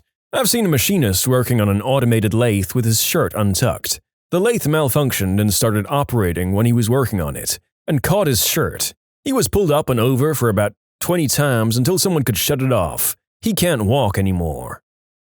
When I was about 4, I was waiting in the line to jump into the ocean off a dock in Jakarta, when a little rude French boy jumped into the water right as I was supposed to. He ended up jumping on a man-of-war jellyfish and nearly died. If that had been me, I was so little I would have died. During officer training in the German army, my class and I received training on our assigned weapon systems. I'm with Armored Recon, so mine is, or was, since it's been phased out a few years ago, an 8-wheeled reconnaissance tank with a 20mm machine cannon for self-defense. This is some serious hardware, dealing out 20mm high-explosive rounds with a kill radius of 6 meters at 1,000 rounds per minute. They're pin-fired and the primer needs about 70 newtons, that's 70 kilograms of force, to ignite the charge. That will become important later on.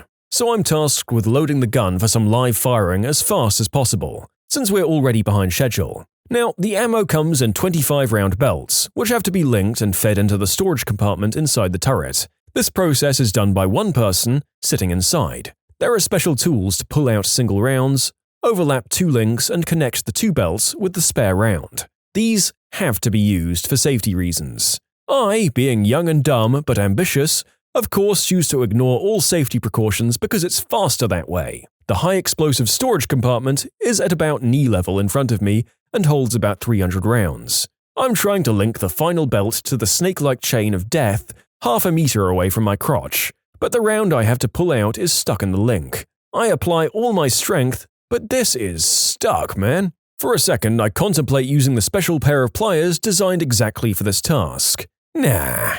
I pull again with the belt against my shins, pulling the round towards me for maximum leverage. It suddenly comes free. Unable to stop the motion because of the surprise, my hand and ammo combo move between my legs at the speed of sound. No, it didn't hit my Johnson, but the base of the round, where the primer is, struck the edge of the steel storage container under the seat I was occupying, with the loudest frickin' clang I have ever heard. I pause. Silence. 5 seconds pass. 10 seconds pass. A bead of sweat rolls down my chin. I finally managed to move my arm again. I look at the base of the round. Around 2 millimeters, that's 1/10 of an inch, next to the primer, is a huge fricking dent, twice that deep. What I'm trying to say is, a bit more to the left and that thing would have gone off in my hand, sending shrapnel and burning powder right into the ammo storage, where 299 rounds of live 20mm high explosive ammo was sitting. That, combined with the 500 liters of diesel fuel in the tank,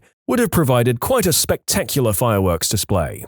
I presume anyway. Maybe they would have found my teeth. Terribly sorry, Mr. and Mrs. Smith, but your son is dead because he was a freaking moron. There are more instances where I almost died, getting shot, squashed, or decapitated during training, but this one was the one with the most profound impact on me. In short, almost blew myself, 300 rounds of 20mm ammo, and a recon tank up due to stupidity. And that, sweet viewers, is why the narrator isn't in any of the armed forces. I wouldn't even make it to contact with the enemy, because something like this would have happened the first time I was allowed near anything more dangerous than a wooden practice rifle. Several years back, I worked as an electrician's apprentice. We were rewiring an industrial printing press. If you haven't seen one, those things are massive. This one was 30 feet tall and about 200 feet long. On this particular day, we had to rewire a portion of the master control unit. This involved pulling out like 300 feet of wire and then rerunning it. The guy who I apprenticed under told me that the power had been locked out of that side of the press. This is for safety because you can't have people working around live wires that run industrial currents. This is where my whole day started to turn to crap. Being an apprentice, I said, okay, and trusted him. Note to self, never trust someone again when your life is on the line. So here I am on top of the printing press pulling this wire out. They run the wires in a gutter-like thing to keep all of the wiring neat and out of the way. The gutter was run over the press and then down to the master control unit. So I'm pulling the wire and having a pretty good day so far. Then the wire gets stuck on something. Okay, I'll just put some oomph into it. It didn't budge. Now, let me clarify exactly where I am right now. The press is 30 feet high, and it has a catwalk around the top of it to access certain parts of it for service. The catwalk has a standard metal handrail, so people don't fall off it. I, being the naturally smart person that I am, have one foot on top of the press, and the other foot is on the handrail. I'm standing precariously on these about 30 to 35 feet in the air, and I'm reaching up to this metal gutter and pulling wires that are stuck. Well damn, this sucks. A light bulb goes off in my head. Screw it, I'll just cut it and pull this half out right here. And this is where the defecation hits the ventilation. So turns out the guy I apprenticed under was either A, incompetent, or B, a jerk of mythic proportions. So here I am, precariously balanced, and I cut the wire. I can only describe what happened next as a dream. Time literally slowed down like in a movie. Slow motion, zzzz. I can feel my body buzzing from the shock, yet I don't actually feel pain. The next thing I know, I'm looking at the sky. It's so pretty. I see the clouds, weird but pretty. I stare at the sky for a few minutes. Then it turns into the Far Side comic of Custard's Last Sight. Basically, I see a circle of heads all around me and people look scared. Well, that's kinda weird. I sit up and let me tell you, I felt frickin' great. So full of energy. No pun intended. I've never felt better. Everyone is slack-jawed and staring, and no one says anything. After a few minutes, I look up at the top of the press where I was. Something tickles my memory. Why is that familiar? Slowly it dawns on me that I was doing something up there recently. Another minute passes and it all becomes clear. The buzzing, the body shaking, the sky. I look down and my hands are all bloody, and so is my leg. Finally, one of the guys says, "Holy frick, dude." Yes, my good man, holy frick indeed. It turns out that after getting hit with 480 volts, I fell backwards 30 feet, bounced off a 6-foot steel cabinet, landed on my head, and flopped onto my back. I'm bleeding from where the electricity went in and from where it shot out, as well as several cuts from the cabinet. The ambulance arrives, I go to the hospital, only the few minor cuts, no real damage. Doctors and paramedics couldn't believe I wasn't dead from the electricity or the fall. Good times. In short, got electrocuted, fell 35 feet onto my head, and walked away with only a few minor cuts. How do adult children of helicopter parents deal with them later in life?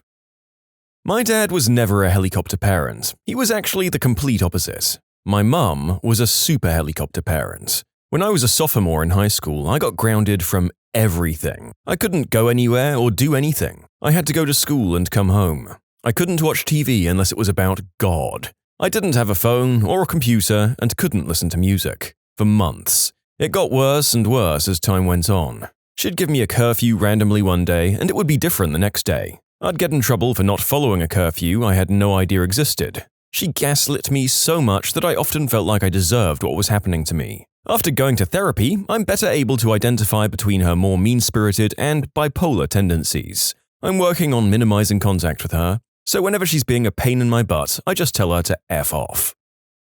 Mine say things and I just kind of go, like I'm agreeing that I'll do those things, but I never verbally say that I'll do those things. Same. It's easier to lie and agree than to tell the truth and spend the next half hour listening to a monologue.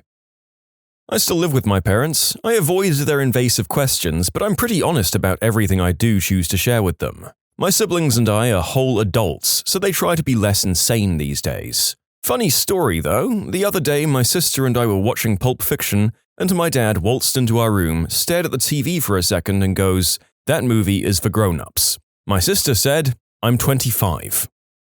They still helicopter me, actually more than ever now that I'm 24, and I'm not sure what suddenly turned the dial up. However, I'm finally planning on moving out for good this year with my boyfriend. Every time I bring it up, they don't believe me, or they think I'm kidding and say it isn't happening. Oh well, I did tell them. I guess they'll get a reality check when the time comes, and it won't be on me. I just say no when I'm told to do something or follow a rule. I don't give a reason even when I'm asked why. It's so satisfying. I don't. That's how I deal with my parents later in life. I don't do it. I'm not no contact with them, but I'm absolutely firm on my boundaries and standing up for myself, and I don't let their tantrums sway me. On the other hand, the pressure does eat at me, but I'll never let them know that. This video is an odd and mostly positive sequel from one of our previous videos, What's the worst case of helicopter parents that you've ever seen? Feel free to check it out if you'd like to know more about what these adults are rebelling against. My parents weren't, but a friend moved to a different state and got engaged, and his mum still managed to be a helicopter parent, visiting at least 3 times a month and contacting either her or her significant other constantly. It ruined the engagement because the significant other finally had enough, because even though my friend was annoyed with her mum as well, she couldn't cut her mum off completely. I don't know all the details, but it must have been super annoying if someone was like, "I love you, but F having in-laws like this." She's now single and has moved back home. It's unfortunate. Honestly, me and my husband are trying to figure this out. My mother-in-law is a total helicopter parent. If one of us, me or my husband or his brother, doesn't respond to her messages within an hour or two, she'll bombard the other two about where we are or if something happened to us. She freaked out on me when I didn't respond to her after 3 hours. We were doing a cross-country drive, and she accused me of trying to shut her out and said we're never going to be a real family because of the walls that I've built up around myself. I don't know what to do. My husband won't stand up to her as much as I want him to, but I can't do this for the rest of my life. We have to establish some boundaries, but it's not my mum, so I can't be the one to initiate it. Well, yeah, he's obviously so used to it that he doesn't actually understand how damaging this is. I know of a few marriages that dissolved because of one helicopter parent. It's only going to get worse if you ever have children. They'll become helicopter grandparents, and that's even more stifling. They'll tell you exactly how to raise your own children and get angry when you don't take their overflowing advice. If he won't put his foot down and he gets mad at you for putting your foot down, then it's not going to last, and if it does, it won't be happy. I have a friend whose mother-in-law would just show up unannounced and expect to be welcomed in, asked for a key when they started pretending they weren't home, then eventually kept suggesting that they should move to her neighborhood to be closer as a family. The wife wanted to move across the country just to avoid this woman, and her mama's boy husband was aghast at this idea. They ended up divorcing. By the way, after posting this story, my inbox blew up with angry helicopter parents telling me to go F myself. I must have struck a nerve. It's funny to me that "it's family" is used to justify all sorts of awful behavior that you'd never rationalize if it wasn't coming from someone who created you. The person I was replying to was obviously upset with the situation they're in, and I've seen a number of similar situations play out in my life. Hence the advice. I'm low contact. A lot of us go low or no contact. My older brother and I moved out as soon as we turned 18. He moved to the opposite side of the country and I moved 3 states away. He still keeps low contact and is still on the East Coast. I came back home when I became homeless at 25 and noticed that while we were gone, my mother, the helicopter, had done a lot of soul-searching and realized that her controlling nature pushed her kids away. She's been in Codependence Anonymous for almost 8 years now, and I'm happy to say for the first time in my life, I enjoy spending time with my mum. It took a bit, but I was able to transition out of low contact. I had no idea they had recovery groups for codependent people. I'm glad to see your mother was able to progress and have improvements for herself. CODA is fantastic for domestic victims, as well as obsessive helicopter parents or anyone with codependency problems.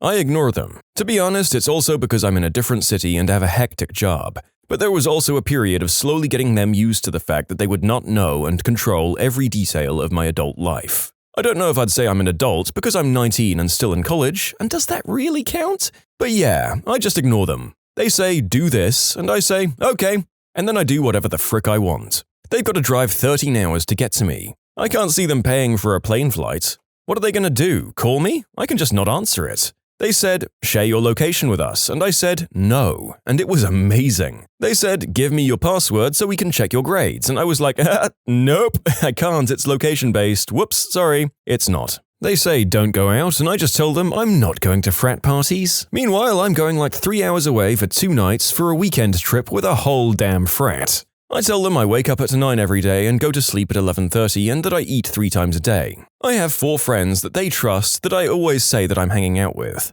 I have a separate Insta account that they can follow so they don't see what I'm doing. I pay for my own subscriptions so they can't see what I have. I have my own credit card so they can't police what I buy, and I don't tell them when it's time to register for classes so they can't tell me what to sign up for. I made that mistake last semester. I don't tell them what finals I have when so they can't police my studying every hour. I've got 4 cream sodas in my fridge right now. My mum would flip if she found out that I drank soda. Huh. So basically, ignore them and hide things, I guess. Probably not the best habits, but you know what? I'm enjoying being able to step outside for a moment without being asked, where are you going? Or being able to talk about someone I sit next to without being asked about their family or grades. Went for a walk on campus at 6 yesterday, on my own, and no one yelled at me for it. And look, they're not cut off. I still communicate with them, but I just hide a lot, so they think my college existence is the exact same as my high school existence.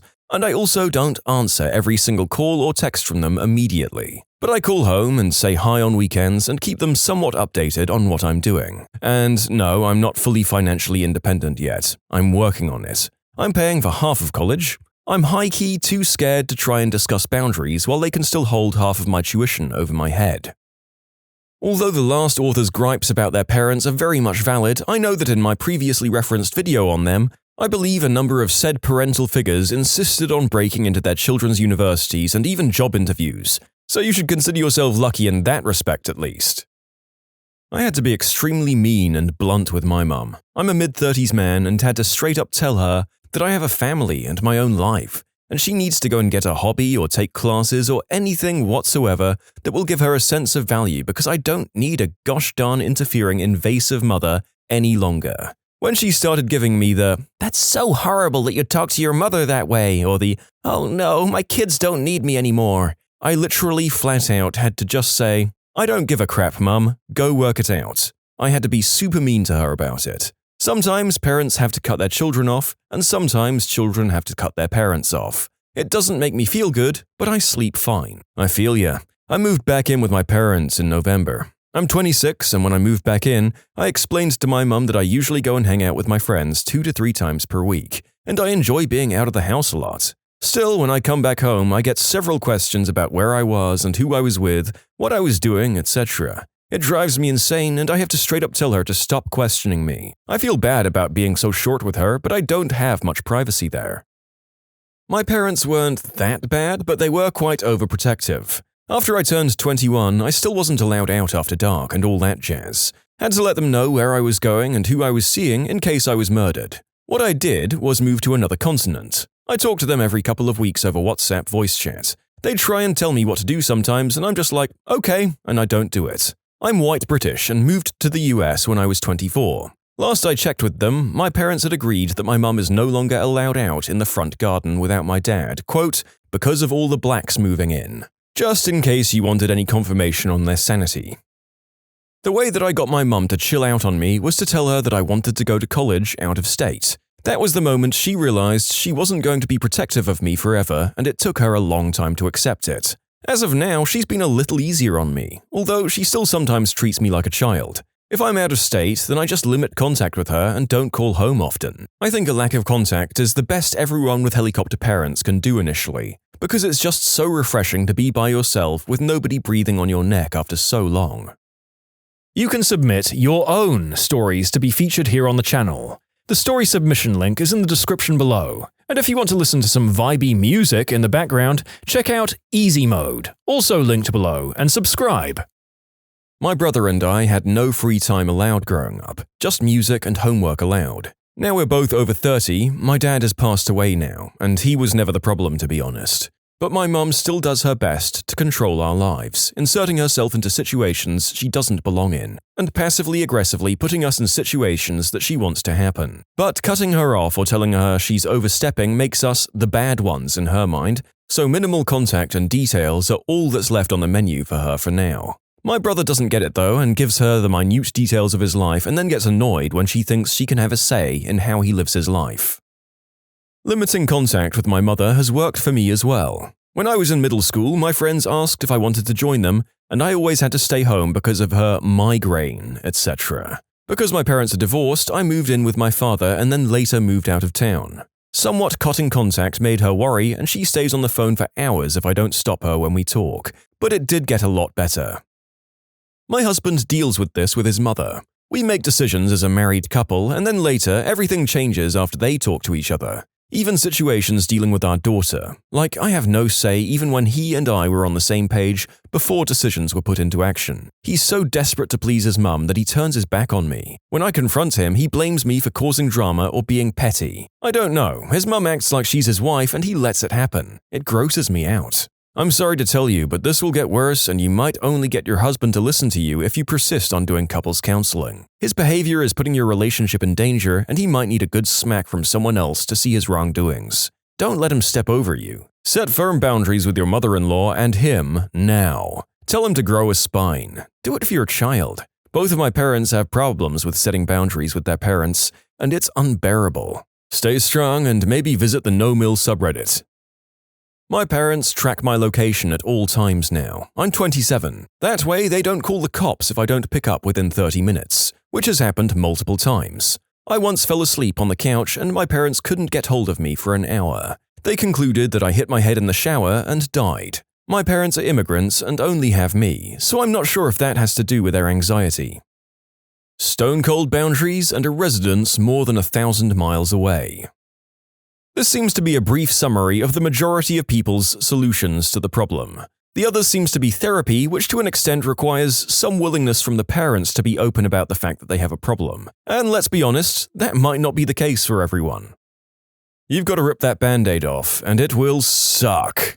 But it's better than letting this continue. I have some experience with this from rescuing both my wife and her siblings from their mother and immigrant community. It was a rescue that took years. It sucked. It still sucks sometimes. Cops, ethnic gang shenanigans, kidnapping, people with deadly weapons and attempted murder. All of that fricking happened. The only reason certain people aren't in jail is my wife forbade me from ensuring it. They're family. The advice below comes from that experience and it may not apply to all of you. I hope almost none of it does. You had to have a plan before every interaction. You'll need those plans until independence becomes a part of you. This can take years, and you will probably feel like you're a horrible person for doing it. My wife still sometimes feels like the worst daughter in the world. You're not the worst. They're the worst. You deserve to be free. If you struggle with the guilt, see a therapist. They really help. If your therapist doesn't help, then get a new therapist. Every plan must have the following things in it. 1. You have a goal and stick with it. There's going to be a lot of things you want to change. And you can't change everything on day 1. Keep it simple and don't bend your goal. Don't accommodate them with any amendments. All of that is just a slippery slope right the frick back into their controlling hands. 2. Be ready to walk away. This means you shouldn't argue. You're not making a request, you're telling them how it is now. After they reject it, and they will, don't argue. Just walk away or hang up. If arguing could change anything, things would already be different for you. You can't control them, and that's actually a good, healthy thing. You need to be clear that they can't control you either. Arguing tells them that they have a chance. 3. Have a prepared consequence like, if they cause trouble, I'm just going to hang up and block their number for a couple of weeks. And 4. Expect it to go horribly. It just will. Their reactions will almost certainly be a messed up control freak version of the stages of grief. They will rage and they will scream. Expect this. They'll try to guilt trick you into giving them back their control. Expect this. Follow your plan. You'll have to tell the cops to ignore them when they call about you. Expect this. Other people associated with your family might try to talk to you about the latest conflict.